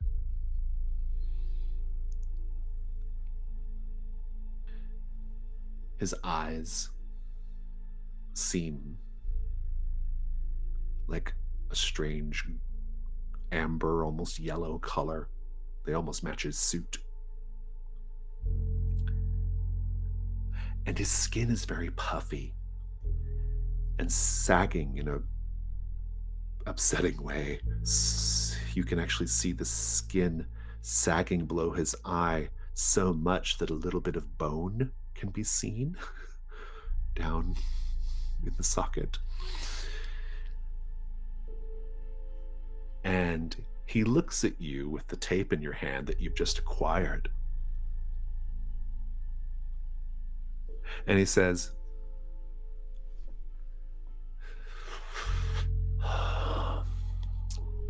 "So how are those tapes going? Have you figured out what happened to that TV station yet?" You mean TV Odyssey? You know, it's quite possible you're looking at those tapes in the wrong way. You think you're looking for clues about what happened in the past, but the tapes are just as good at predicting the future. They're a little bit like the tarot cards in that way. The characters on the tapes are like icons, archetypes, if you will.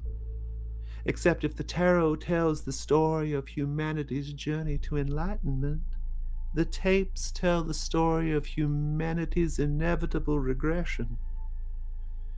And don't you mistake it. Humanity is always trying to return to that primal place, that ancient and evil state. The past is prologue and all that. Or put another way, let's rewind and not be kind. I think Nina is just staring. I want the day move. And what are you afraid is going to happen right now if you lose your nerve? All of this talk of tarot and the past and the future and all of the drugs that are coursing through her veins right now. I think Nina's gonna just have a breakdown and feel derealized and maybe won't be herself really ever again. Indeed, the moment he started talking, you can hear that static in your ears. You're at disadvantage here. It's with composure for now.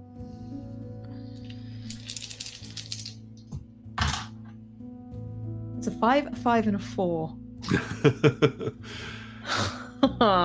The gods have been kind. So They have been kind. You're at a 10 plus. Yeah. I'm at a 10 plus. I love this game. Okay, cool, great. Yeah. JJ, what are you doing right now after Mal and Leon took off down to this room that should not have lights on and music should not be coming out of?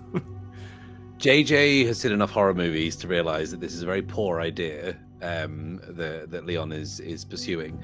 But I think that JJ also isn't thinking straight. He's a little spun out by everything that's happening. And I think he leaves it just slightly too long to stop Leon disappearing down that path before JJ has to make a decision, because now he's on his own. Does he wait here to see if Bartman gets back, or does he follow Leon? And I think he's lost sight of Leon completely, but he does decide to follow Leon. Leon arrives, or Mal arrives ahead of both of you. Leon arrives ahead of you, JJ, and JJ, you're right behind.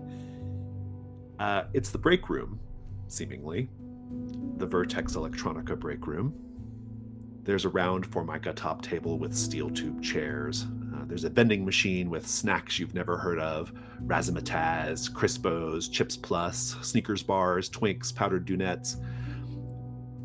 There's a TV mounted from the ceiling, which has a VCR duct taped to the underside of it. Let's paint the scene. What about this break room makes you think it was not just a break room, but a rare place of refuge for the employees of Vertex Electronica? I think in large companies, in the cubicle hell that they can become, originality and fun leached out of every single person that sits down at the desk. When he's on, the man's dime.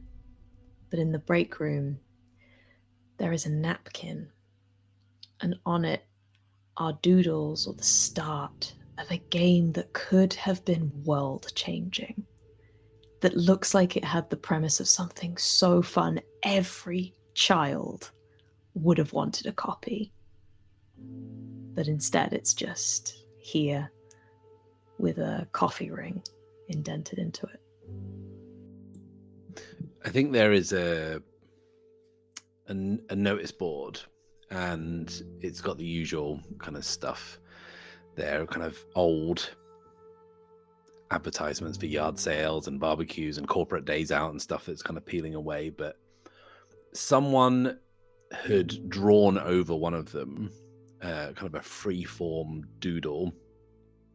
And what we see as you kind of follow and kind of move out from that is that over the course of weeks and months and maybe even years, little by little, people have been adding to this every lunch break. And what you're seeing is this huge kaleidoscope of patterns and images that is so intricate in detail. There is so many small little things that you can just spend 5 minutes looking at and then realize there is a whole world that's been added to throughout the time that the people occupied this building.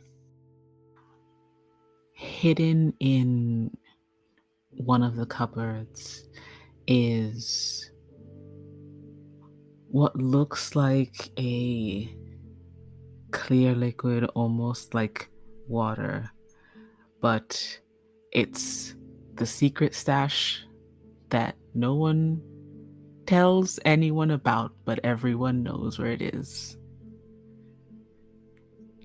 Sometimes they have a little party just between themselves to celebrate a good job done before getting back to it. Would I be able to use my latchkey move? And instead of the fact that I said, could I use Matt's fact as JJ's fact? Which was? The kaleidoscope on the notice board added to by hundreds, thousands of employees. Oh, sure. Yeah. As a clue. I like it. Yeah, it's good. Nina, I would like to know how you're keeping it together as you stare at this enormous, strange man speaking riddles about the Odyssey tapes. I think Nina's just convincing herself that she's high. That she's just high. That's all this is. As he's saying these words to you, you can literally see the sun tracing across the sky and going down below the horizon, like a time-lapse photo or time-lapse video of the sun. It's just shadows and sunlight moving rapidly behind his huge frame as he speaks these words about the Odyssey tapes. And indeed, Leon and JJ, as you step into the break room, that music gets louder. In fact, you can see the little radio on the table that the music is kind of piping out of. And the hallways and the offices are reasonably well lit behind you, but you can see them getting suddenly quite dark until the hallway just outside is completely dark. And also, the audio quality changes in this break room. It almost feels like the break room is in a different place. You don't hear, there's not a lot of noises in the desert anyway, but you don't hear anything. You don't hear the wind blowing through the broken windows. You don't hear the shifting of the building. It's just this music. And then you will see the big man sitting in the corner of the break room, petting Mal. And he says, "Why don't you two stay a while?"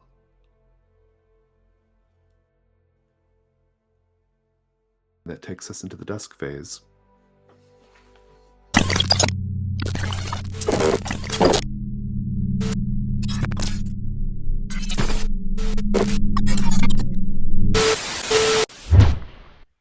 The dusk phase. Now, I do want to say, as we begin this dusk phase, so that you can be thinking about your planning for the night phase, your character's night phases pick up where we left you. Like, you are going to be right on the sidewalk outside of that store, Nina, and the other two of you are going to be in that break room. And so know that. And with that in mind, let's do some stuff. Will you be watching an Odyssey tape tonight? You got 3, so. I feel like I want to. Can we watch an Odyssey tape and answer? You can answer the question. Yeah, if you watch an Odyssey tape, it just puts a little bit more limits on what you can do at night. Because we might not be able to resolve the mystery, I guess, but we can. Well, actually, resolving a mystery is really easy. You just tell Casey. That's it. So that's not a big deal. At a basic level, that's all you have to do. So in the future, you can choose to do more, I suppose. Okay. So Odyssey tape, you have 2 locations besides Rodenbecker Street that you can watch them now. You know what happens if you watch them at Escondido Street. You get a free clue if you watch it there. And you don't know what happens if you watch it in the Vertex break room, but that's another option as well. It's got to be in the break room. We've got to figure out what it does. Nothing bad's happened to us yet, right? Yeah, sounds like why? We will be watching a Odyssey tape in the Vertex Electronica break room. You have 3 tapes to choose from. You have Affirmations 04, you have Astral 09 Pyramid Passage Pure White Contact, and then you have this other one that you just acquired, Ghost Gals 03 Blackrock Pure White Labyrinth. I quite like the idea of one of the more astral passagey sounding ones or ghost The pure gals. white ones. Yeah. If we can try one of the pure whites. you- I if want to you're- see if pure white does something. If you're going for like tone or like vibe, affirmations is another like high horror one. And then the other two are just like, actually Blackrock's pretty scary too. And then Astral is just weird. So if you want more weird vibes. Should we try Blackrock? I'm up for that. All right. Can try Blackrock. Gonna watch the labyrinth one in the labyrinth place. That's fine and fun. Okay, so well, now I need to know what you each. Well, no, first we have to attempt to answer a question because I heard that you did want to attempt the Escondido Street question. What happened to the Mendozas? Yes. Yeah. For viewers of the video, let's just go ahead and review the clues. So you've used 2 of your clues already, but you have some others. You have this old copy of The Lion, the Witch, and the Wardrobe with the quotation, "The answers you seek are in here." It was also found in the backyard. I don't know if that's relevant, but that's where it was found. Casey apparently moved to town after the Mendozas disappeared. He vehemently disagrees with that, but that's what Sheriff Hanscom said. We have the Impossible Candyland board. Oh, probably the best clue is this family picture that show a third kid. They were all dressed up as Power Rangers characters. And then we have Elliot appearing in the Candyland artwork. We have Casey has this telephone number written on his arm in Sharpie. You can absolutely like give context to that to say what the number's to. And then we have this history of bad, terrible things happening on that plot of land. So, Matt, do you want to kick us off here? So the house is bad, but also it's because the land is bad. Whatever reason there is for that, I think it's mainly it's to do with something traumatic or horrific happening on that spot in the past. I think that the house and any structure that is built on that land absorbs happiness, and it absorbs any people or like kind of persons on that site who live there or whatever, spend time, get slowly absorbed into the house and its possessions and the items in that house. And I think that certain people throughout history have not been absorbed, and they are remnants who stay in our world as reminders. Elliot is one, and so is Casey, and so is the third kid in the picture. They are other children or from times previously when the house or the plot of land has absorbed the people into them or their spirits or whatever, and they have for some reason been left behind. Oh, there's And a kid left behind every time. Yep. And Casey did move back to town after the Mendozas disappeared, but he is also right. He did live in Deep Lake before then, but he has no memory of being absorbed into that house. And it's not a telephone number on his wrist, it's coordinates. And that is how he has found his way back to Deep Lake. Oh, interesting. Okay, so let me make sure I've got this right, and then I want to hear Jess and Wren's thoughts. But so if I understand you correctly, Matt, you are saying that the house or this land historically always like takes people, right? In whatever way that we don't really know necessarily what that is like, but it takes them. But like one representative is always left behind. And so that's really intriguing because it kind of implies that, are we thinking that third kid was Casey or like a different kid that just the Mendozas took in?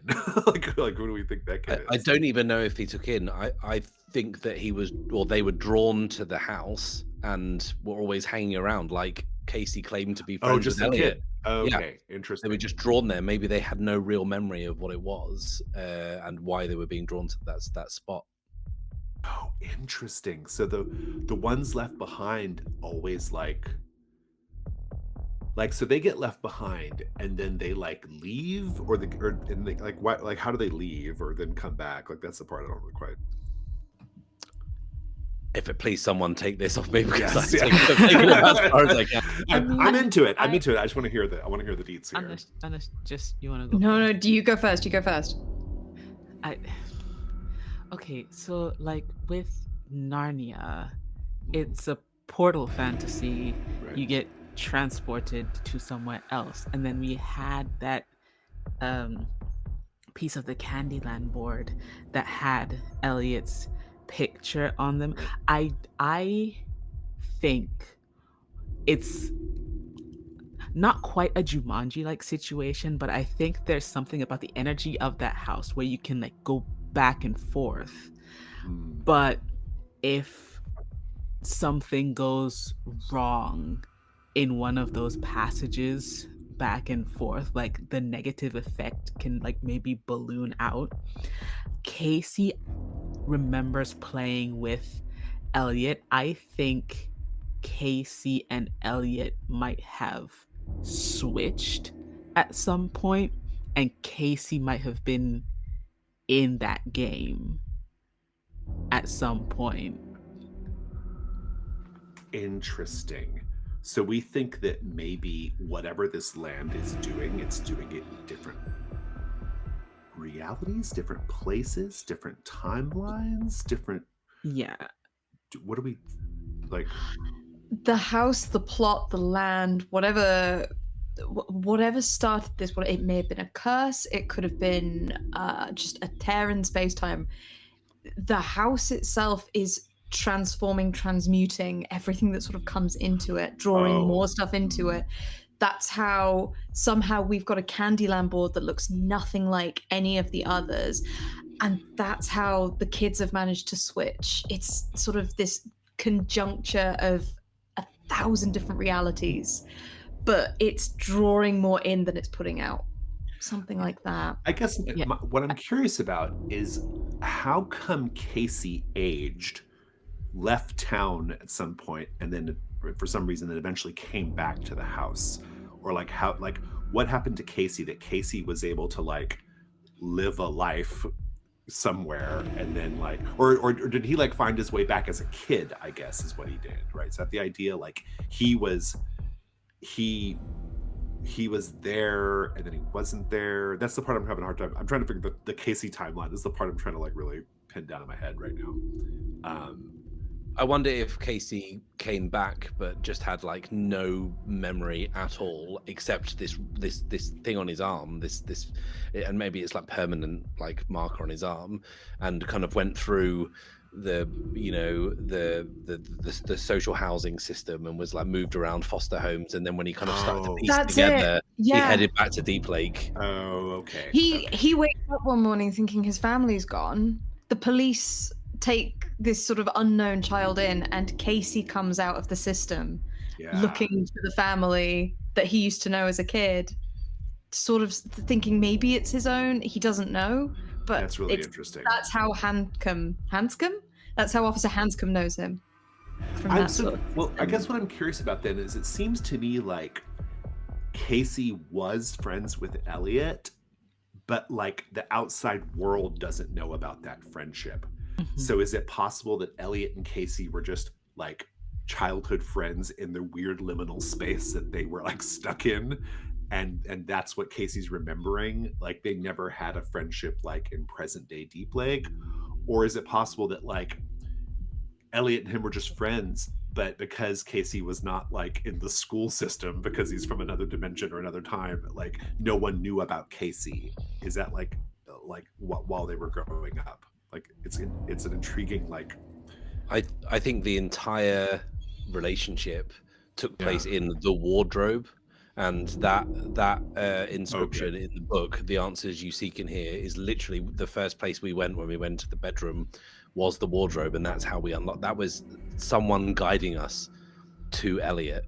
In addition to just being like thematically on point for like what's happening in the house, right? Yeah, that's really interesting. Okay, so then we think the Impossible Candyland board came from one of these like other places. Then that's fine. The third kid makes sense. How did Elliot appear on the Candyland artwork again? I think that's all part of like things being absorbed into maybe as well. The picture of the third kid from the Power Ranger wasn't actually in that photograph, but he's been absorbed into that photograph or Oh, whatever. okay, that's what it is. So I think it's the house doing it, right? Like Yeah. it's the house doing it. The house is making its own little reality or whatever, right? Like it's doing its own little reality. It's sort of like it puts Elliot on the Candyland board. It like puts this random kid inside the picture. That's intriguing. Can we add some extra context to that? Like, what are some other evidence that we might have seen in the house that like confirms that the house is like almost like drawing people in, sheltering them, like hiding them away, drawing people in, reshaping things, like kind of doing whatever it wants to do, you know? It showed our parents in the places Right. that have Yeah. like major It's trying like to create like its own. Yeah. That's what that's really interesting. Yeah, that's not a clue, but it's a big part of this, right? Like how come it shows you your parents? How come it like understands your trauma? How come it does that? I mean, I just thought like it was just malignant, and I think it is, but also is that part of its like grander plan, you know, like what it's doing? It's interesting. Yeah, it's definitely trying to pull us in, and we're pushing back from that. And it's trying to transform us into something. It's trying to revert. It was trying to revert JJ back to being a child. So like 10 years from now, someone's going to go to Escondido Street and see like a picture of the two of you, like in a, you know, like maybe, but maybe this is what happened. Maybe that's what happened to Casey at some point. Like Casey came to the house, found something in the master bedroom, was turned into a child, but had his sort of childhood with the Mendozas. That's how he appeared in the picture, and then the house rejected him for some reason, spat him back out, and so he sort of always thought that he's had this relationship with them, when in reality it was because the house didn't want him. Something like that. I really love it. Okay, so then essentially what we're saying is the house is, through history, this land, this whatever it is, has been like a site of like great tragedy, like terrible things going on, and maybe as a response to that, maybe it's the house itself, maybe it's something in the land, but I kind of like the idea of like, if you're okay with this, the idea of like building a house on the land is almost like trying to like domesticate it or control it or make it a happy place as opposed to a sad place.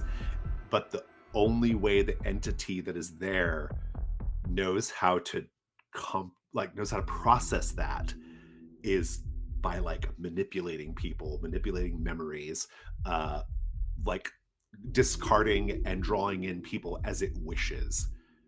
Oh, it's intriguing. Yeah.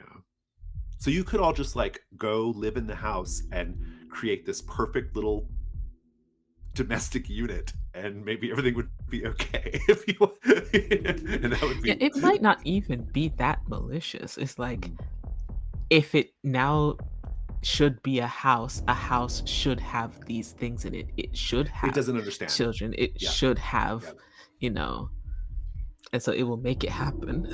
So what was the patient's head thing then? Like, is patient's head then like, or like, not the real patient's head, but the one we saw in the master bedroom? Is she like the actual bad part of the land, like reacting like because like, are they in like contention with each other, like the house's needs and the land's needs? Maybe she's like the immune system. Yeah. Maybe the house is sort of looking for this perfect family, and the minute that something twists that or it goes wrong, that's when it sort of kicks in, and that's when it starts to swap. Yeah. And so patient's head is the reason the Mendozas disappeared. Like nothing was found of them. Her smile is wide. She looks like she could fit a few people in her. You know, something happened within the family that basically made the house turn. It called patient's head, and in patient's head, we may never see it, but I kind of love the idea of like someone goes into Patience Head's home and she's got my photos God. of all the historically missing families. Yes! from the house. Yes! Yes! Who knows? We don't know if that's true, but that would be really Maybe, great.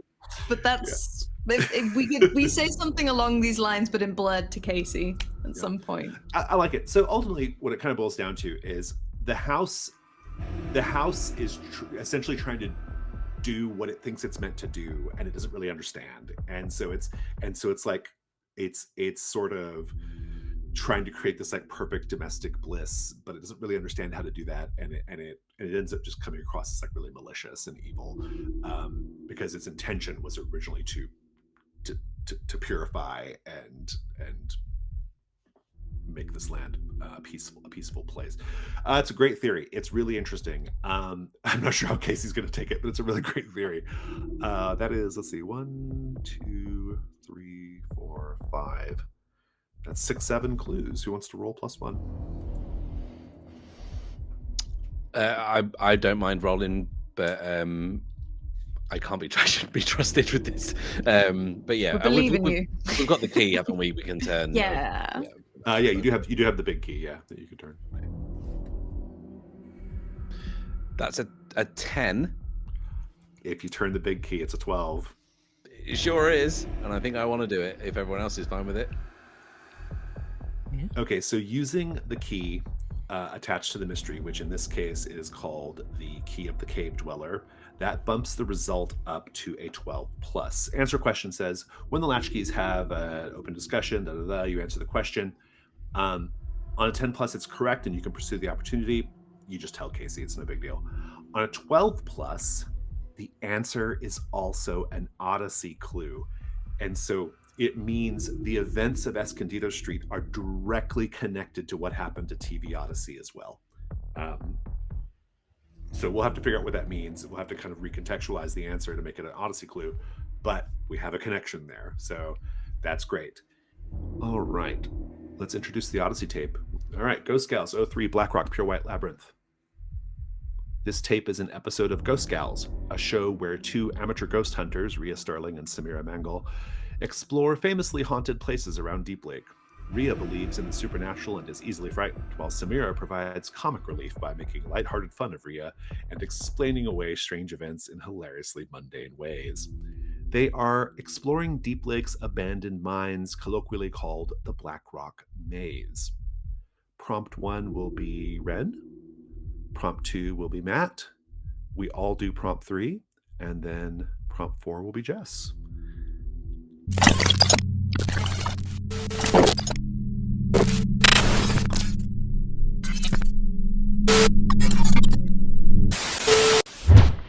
The camera, held by Samira, shows Rhea posed dramatically in front of an old mine shaft, the entrance looming behind her like the open maw of a great beast.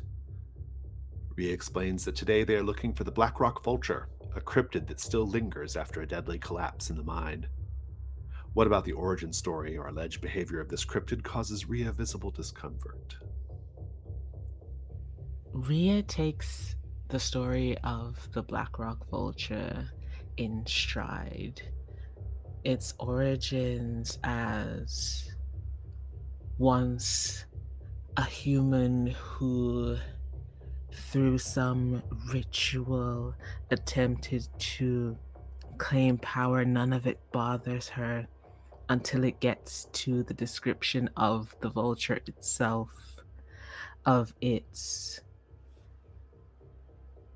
bald, mostly featherless corpus, its body, the distended rib cage of this once human, now bird-like figure, its arms extending long past where its limbs should be, beyond the length of any bird, and its head, which should sit upon a long neck, sinks down into its torso. The way that the creature eats is not waiting for the dead, not stalking them. It stalks you while you're living.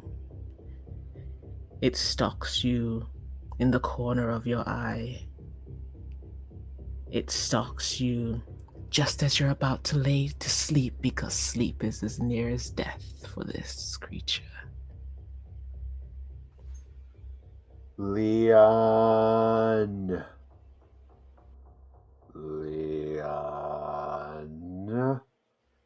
Leon Wright. You can hear this person calling your name somewhere in the facility, somewhere. His voice is calling out, echoing through the halls. It's very dark out there. The big man, who is still in the break room, says, "I'm awfully sorry about him. I tried to help them. I did. I tried to help them. But there was just no reaching them. Maybe under cover of dark, you can escape." And before you quite realize it, he's not even there anymore. It's just Mal standing at the door of the break room growling. What do the two of you do? I think JJ immediately snaps off a table leg or something to arm himself with, and is like, "We gotta get out of here. We have to make for the car. We have to just run." I think you see Leon freeze. It's the same thing that happened that night when he first heard the voice on the top of the stairs, but no one was there to see it. And so he just freezes with this like near bloodless look in his face. And he just says, Mal, come to me, Mal. Mal does. Nina, you're still standing on the sidewalk outside the antique store. It's nighttime. It was certainly not nighttime when you went in. No sign of Samantha anywhere. No sign of the big man anywhere. There's still the matter of Leanna and her jerk dad. What do you do? Nina would kick herself if she allowed a woman, a girl that she knew was in trouble, just to remain in trouble and do nothing about it. And so does she know? She knows the direction of the ranch roughly. Maybe she's been there before when she was younger. The ranch is several miles away from the town proper. Oh, But fret not, you're already there. what? You're mid-stride. You are walking past through the gate of Rodenbecker Ranch. The gate, they have like a stylized R with like snakes. That's their like little symbol of their ranch. And you're just crunch, crunch, crunch on the gravel of their driveway. And you can see this enormous ranch-style house. And the sky is a beautiful dark blue quilt of stars out here in the open desert. And we go back to the tape. Rhea startles at a noise emerging from the darkness. The camera swivels, catching only a faint glimpse of something disappearing into the maze of tunnels the girls have found themselves in. Samira tries to break the tension, rationalizing the strange sight and sounds the camera's picking up. Matt, how can we tell Samira is trying to convince herself and calm Rhea, but doesn't believe what she's saying? As she says the things that we've heard her say on this show many, many times, they've almost become her catchphrases. You know, it's a trick of the light, your mind's playing tricks on you, all these kind of vaguely reassuring things. What we can hear in between those words is the kind of very soft clacking of wood on wood. And as the camera drops and they continue this heated conversation in what should have been and ended up on the cutting room floor, we can see Samira is rolling rosary beads across her knuckles.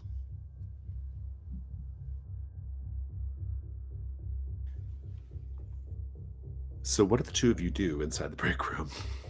I think I say to Leon, this ain't no time for Scooby-Dooing around in the dark. We need to get out of here because I'll level with you. I'm pretty fucking frightened right now. and the quicker we get to the car and the quicker we get back to Nina and quicker we get back to the house, the better. And I think I might just grab Leon's hand and run. I would like for you both to do night moves. Leon, do you resist or do you just like run along with? Leon will run along with. I think he has the power in him to make a decision right now. These are going to be night moves. Be thinking about what you're scared is going to happen if you do not get out of here successfully, or if you otherwise fail to do what you're trying to do. Nina, you're walking with intention, even though you thought the thoughts, and now you're walking the walk. And then by the time you kind of catch hold of yourself, you're at the front door of this ranch in the middle of the night.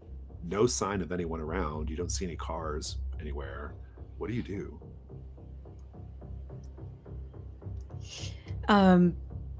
Stupidly, but brazenly, something that she would have picked up out of one of the many Choose Your Own Adventure books is to go bravely and without regret. Because regret leads to bad decisions. She walks right up to the front door. Is there like a knocker or something on it, or is it just a big old wood door? I think we're going to have to do the night move for this Shit. situation. What do you afraid is going to happen right now if you lose your nerve? I'm afraid the door's going to swing open, and I'm afraid that more than I'm expecting is going to be waiting for me behind it.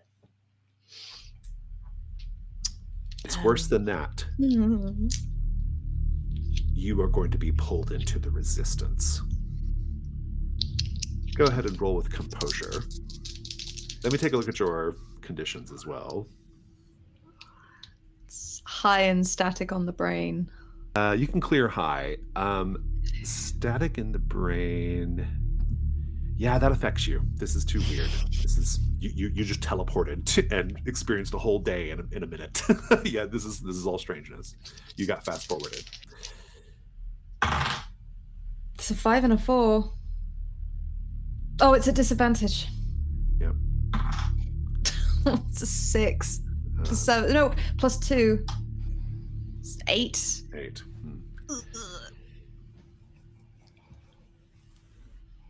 The door opens. Before you can knock, there's a woman standing in the doorway. She looks vaguely familiar.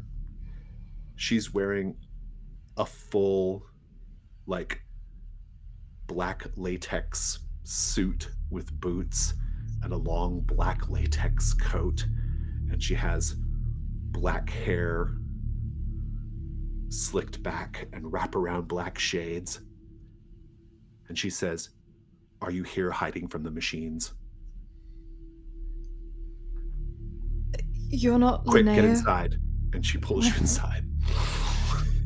What the fuck? Okay, so you each have to do a night move.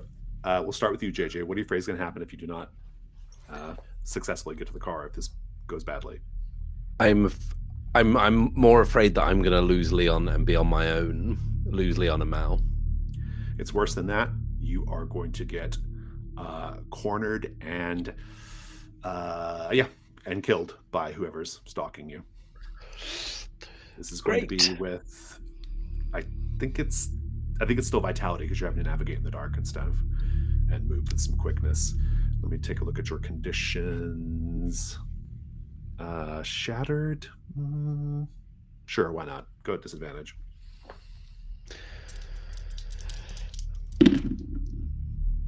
Oh, 5, 5, and 6. So that's 10. Very good. You will escape. We'll see if Leon does. Leon, what are you afraid is going to happen? Leon is afraid that he will get confused in the dark and be lost in a labyrinth. Worse than that, you'll never come back. Go ahead and roll with... Yours is going to be vitality as well, and because of the labyrinth, you are definitely rolling at disadvantage. Can I mark my camera to have the light up ahead leading the way, possibly? Yeah, if you want to mark the camera, you certainly can. If you want the help, Leon. Yeah, Yes! do you I want the help. 2d6 then, plus vitality. Oh, what's my vitality? Nothing. Great.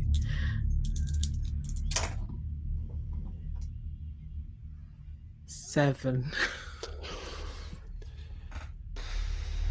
Let's go back to the tape. Let's paint the scene. The angle on the camera has changed. Both girls are clearly unaware it's filming. They're arguing, blaming each other for being lost. As the argument grows in intensity, anger, and resentment, how can we tell something else is listening and watching? As the camera catches the slightest bit of light that's coming from one of the other camera's light or whatever, it's stretching this kind of string of orbs of like lens flare across the image. And as they argue, we see two of the orbs of lens flare. We see them blink.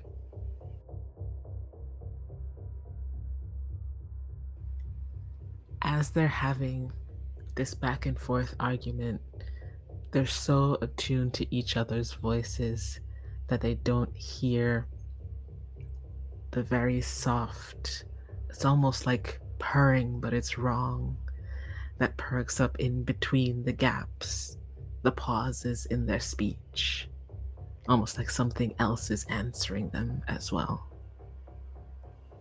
As their voices raise when they accusatorily call each other's names, oh, this is all your fault, Rhea.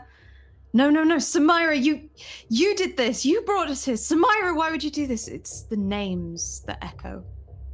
Samira.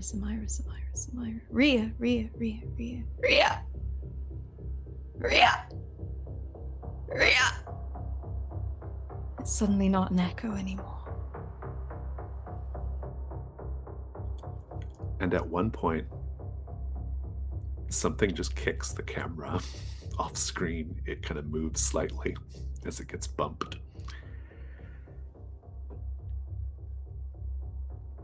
This strange woman who has pulled you into the house says, I can't tell you my real name, but my code name is Trinity. This is mad. You're not Linnea. Where's Linnea? Linnea! Linnea's my sister. Do you know where she went? Your dad today. Your dad found us on the road and he grabbed her and... What is this? Why are you dressed like something from the Matrix? Linnea was acting very strangely when my father brought her home. I don't know what the meaning of any of this is, except that it has something to do with the goddamn machines. Oh, this... I know you... that... And she's gonna try and get out of, Trinity's grip. A young man, maybe a little younger than you, wearing a black hoodie and black guy liner and black boots, he kind of comes into the room that you're in, just little sort of side room off the main hall, and he says, "Oh, are you a new recruit for the Resistance?" Oh my fucking god! Did JJ set this up? Is JJ Gastineau? Does he have anything to do with this? I swear to God. Know who that is? I'm Silas Rodenbecker. This is my sister. She's a lunatic, in case you haven't picked up on that yet. But, Rodenbeckers, that's kind of our thing, right? You said your name was Silas? Yep. Is that after your, great-great-great-grandfather or something? It is indeed. Yeah, the one and only.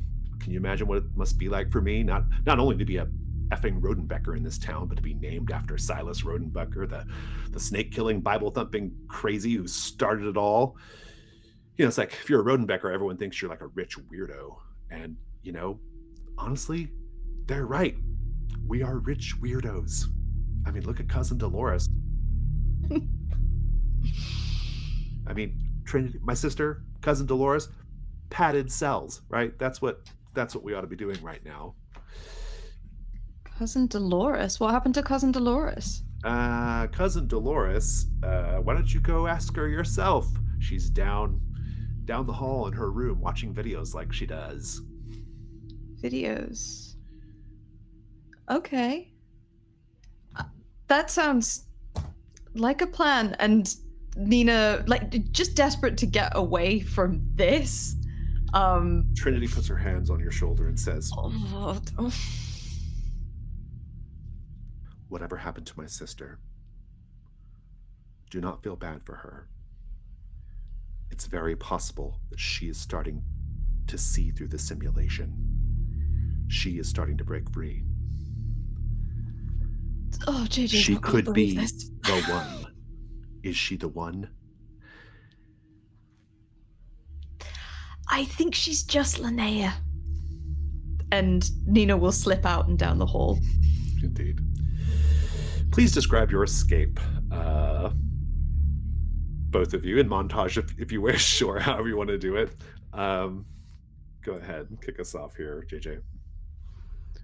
I think that JJ remembers as best he can the way they got in here, but inevitably takes a couple of wrong turns, ends up in a dead end or an office that they didn't realize was there maybe the first time. And weirdly, his light, as he brings it up in trying to find his way out, just seems to keep catching that labyrinth logo.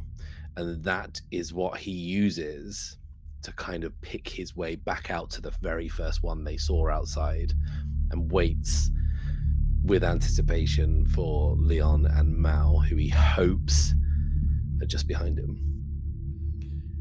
You got a 7, Mal. So, or what'd you get, Mal? Was mid result? Or Leon? 7. It was 7. You can tell me what it looks like in a moment, but I will tell you at one point, while you are kind of running and trying to navigate your way through these, through these office park halls, as best you can in the dark, at one point you see rushing towards you that person in the hoodie and the weird stylized bull mask running right at you.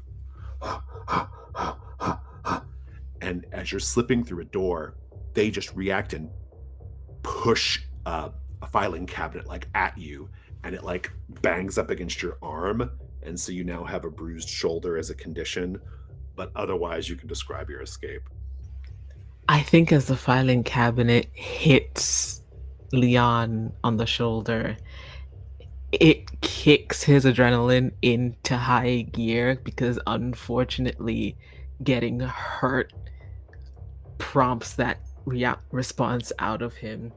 And so his flight, that thing that was causing him to stand still in fear, it leaves, and his flight kicks in, and he just starts hauling ass out of this place. It's like he's not sure if he's imagining it, but he can feel the breath on the back of his neck, that hot, heavy, bull-like breath right at his back. Mal is next to him and in front of him, and he keeps his focus on Mal, because if he looks behind and sees it, he might not make it out. And so he tries to keep an eye on JJ's light. He can see the outside coming towards him, and he almost tumbles head, heels, ass, everything out of the door just to make sure he gets out. And he's holding on to Mal for dear life, just in the dirt on the ground, trying to protect his now wounded shoulder. JJ and Leon, your night phase is over. Let's go back to the tape. Finally.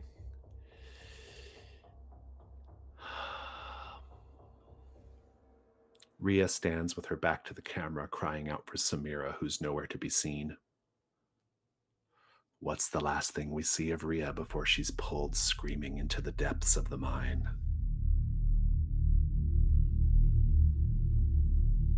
Rhea is in tears as she calls out for Samira.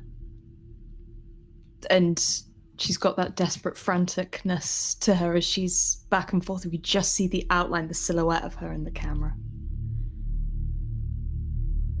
And then in the darkness, we see a face. And Rhea rejoices. Samira! It's you, Samira! Samira, I'm sorry, I didn't mean it. I didn't. And Rhea clocks it as the camera does. Something hanging from the teeth of the face. It's the rosary beads. And suddenly the face looms out, not of a gorge or a gouge in the side of the mine, but a distended rib cage. What looked to maybe be stalactites are arms that reach out, and the mouth distends and the rosary beads clatter to the floor, and Rhea is grabbed and screams as she is pulled into the darkness. Nina, it's very dark going down this hall, but at the end of it, as is our wont, there is a door at the end of the hall. But this one's ajar, and you can see the glow of a TV being watched. What do you do? Nina knocks gently on the door. It kind of like pushes open, and you can see an old ratty looking lazy boy chair sat in front of a TV, surrounded by videotapes. The TV it's showing like a montage of video or like performances of a young woman with curly red hair. It's like musical performances, right? Like, like and like old timey musicals, right? Like stuff from, like Guys and Dolls and stuff like that, right? You can't quite make out the person who's sitting on the lazy boy watching them. What do you do? I think there's a part of her that's in Deep Lake now, that before her eyes stray to what she can only think of as maybe cousin Dolores as part of this crazy family, she's scanning the mountains of videotapes to see if that purple clamshell is there, and just if maybe there's something about this place that links to that. So her eyes go first to these massive mountains of tapes.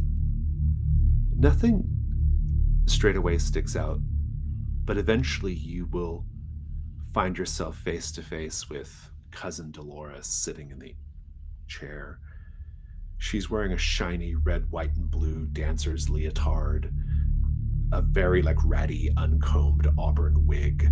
She has a deeply wrinkled face and clouded eyes. She's very, very old. She seems far too old to be the cousin of anyone inside that front room. And you can tell that the person she's watching perform on the TV screen is her at a younger time.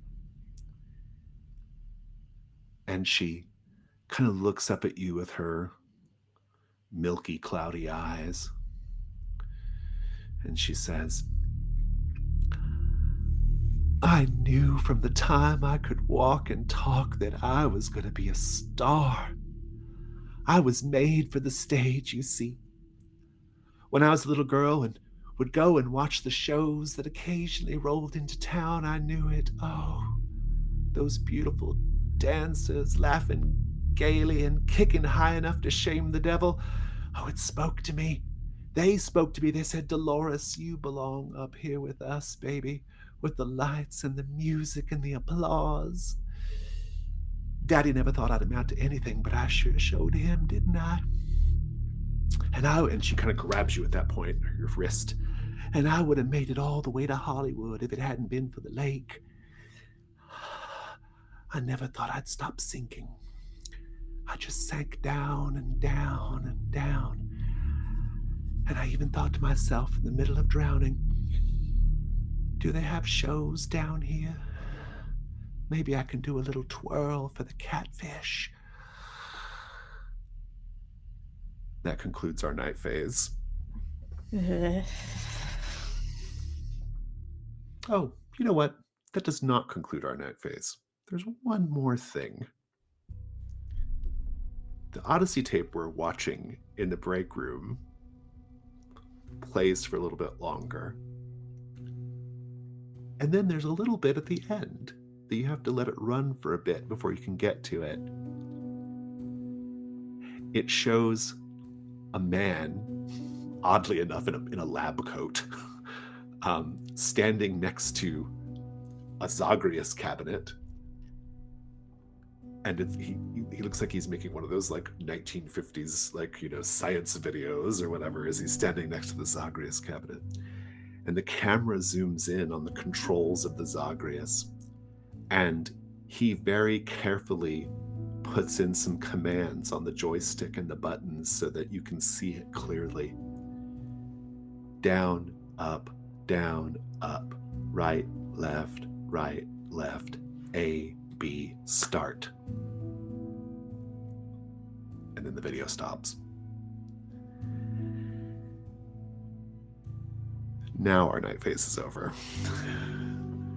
What is our Odyssey clue from Blackrock? What did we learn about the Odyssey mystery? We also, at some point, we should more sharply define what the connection is with the house too, but Gastineau Street. Any thoughts?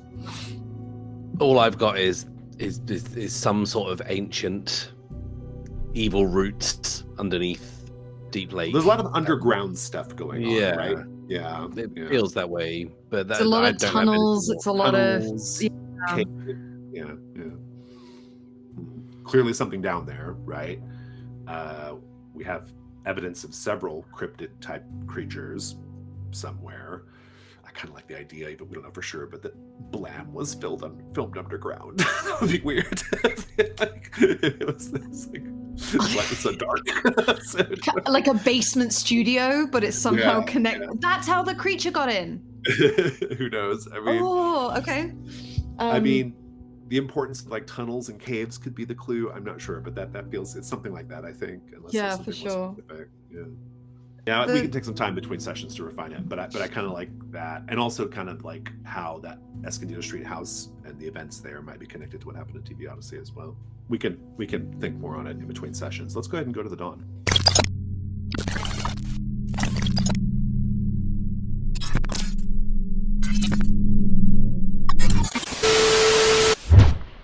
Let's take a look here. I think we just have to answer Dawn questions. I do think that, like, I am going to give you credit for... Well, no, I'm not. I was going to give you credit for resolving Escondido Street, but I actually want the scene where you tell Casey, because I want to know what that's like when you, like, talk to Casey about what happened. So we're going to skip that for now. Instead, let's go to JJ. Were you vulnerable with someone today? Oh, yes, me and Nina. And I think as well saying I was scared as well to Leon. I think so. Did you cut loose for once? I want to make an argument that taking the lead with Leon at the end and making the decision to book it was me doing that. Yeah. Nina, did you get a signal from the other side? Something. The Rhea and Samira calling each other's names, and then Nina calling out Linnea's name as she was looking for her. Very good. Did you cut loose for once? I got high. You did indeed. Were you vulnerable with someone? Yes. Fantastic. Let's talk about my dead dad more. Yeah, exactly. Leon, were you vulnerable with someone? Yeah, with JJ admitting that he was nervous to go see Bartman. Did you go out of your way to reconnect with Deep Lake?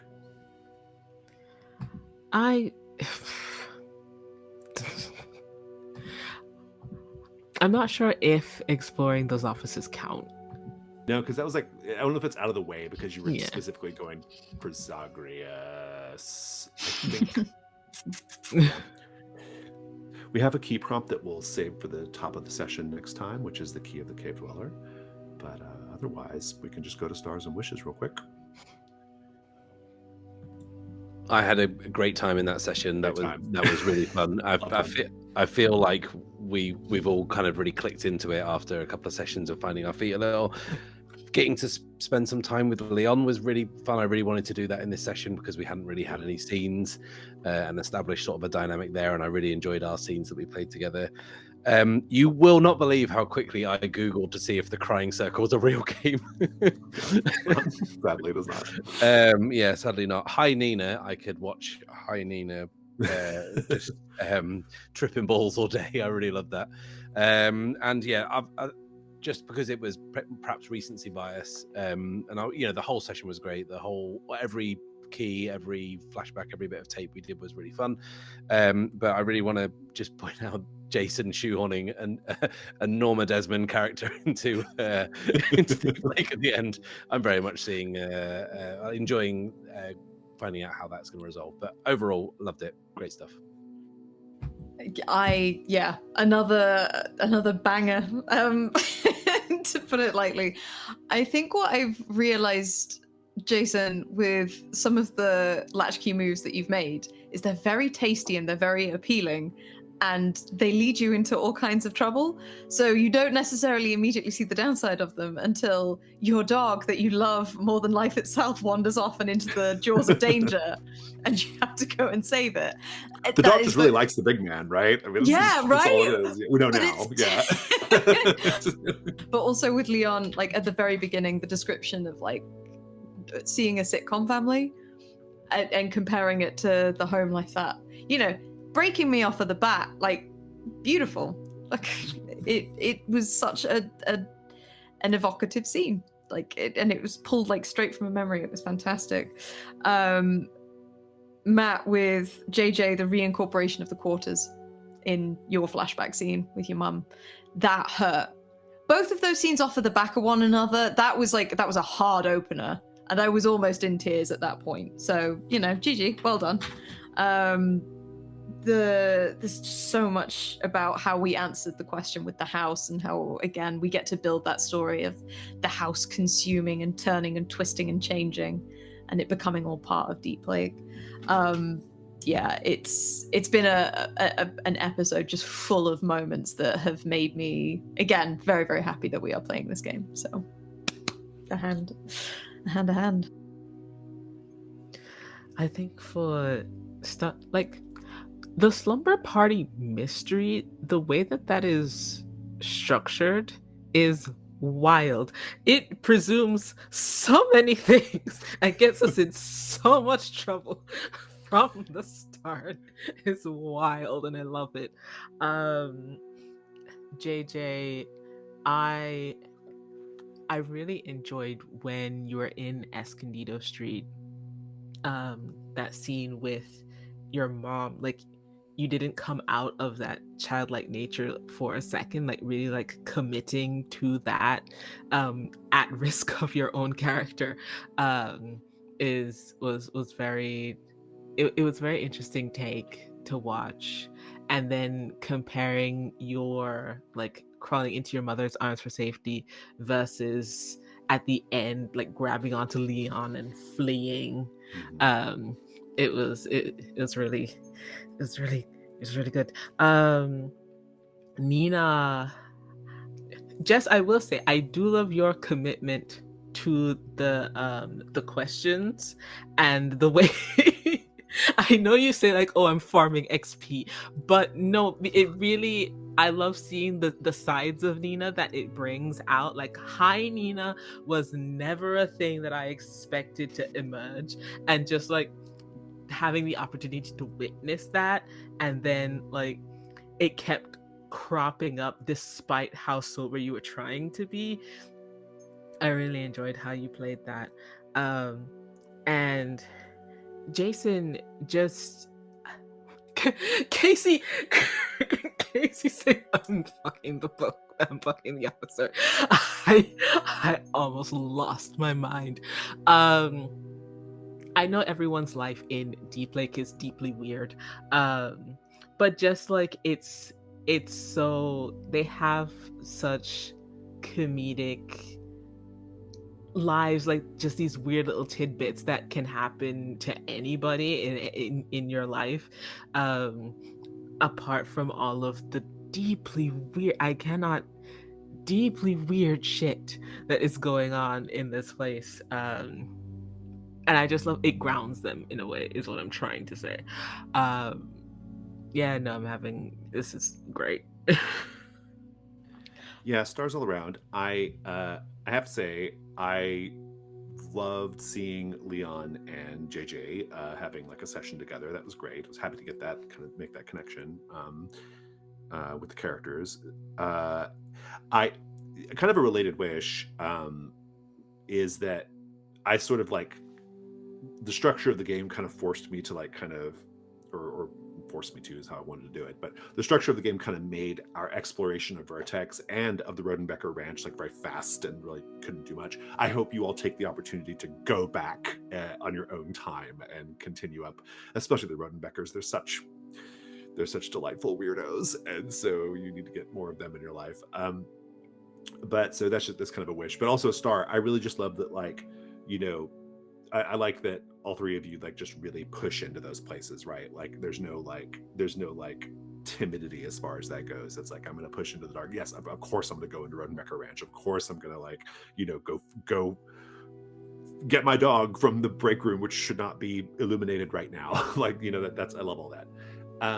I really love it's a weird combination of just like the game's motifs and themes, but also like the Odyssey tapes, but also just the way you're playing your characters, that it's so analog. Like we are truly getting the analog horror of this, the found footage horror of it. And I just kind of love how it's just a star generally, I guess, for like how that all kind of weaves in and out, you know, like the Ghost Gals had kind of a similar situation to the Styx Society, you know, like in different places, but like a similar kind of thing happened to them.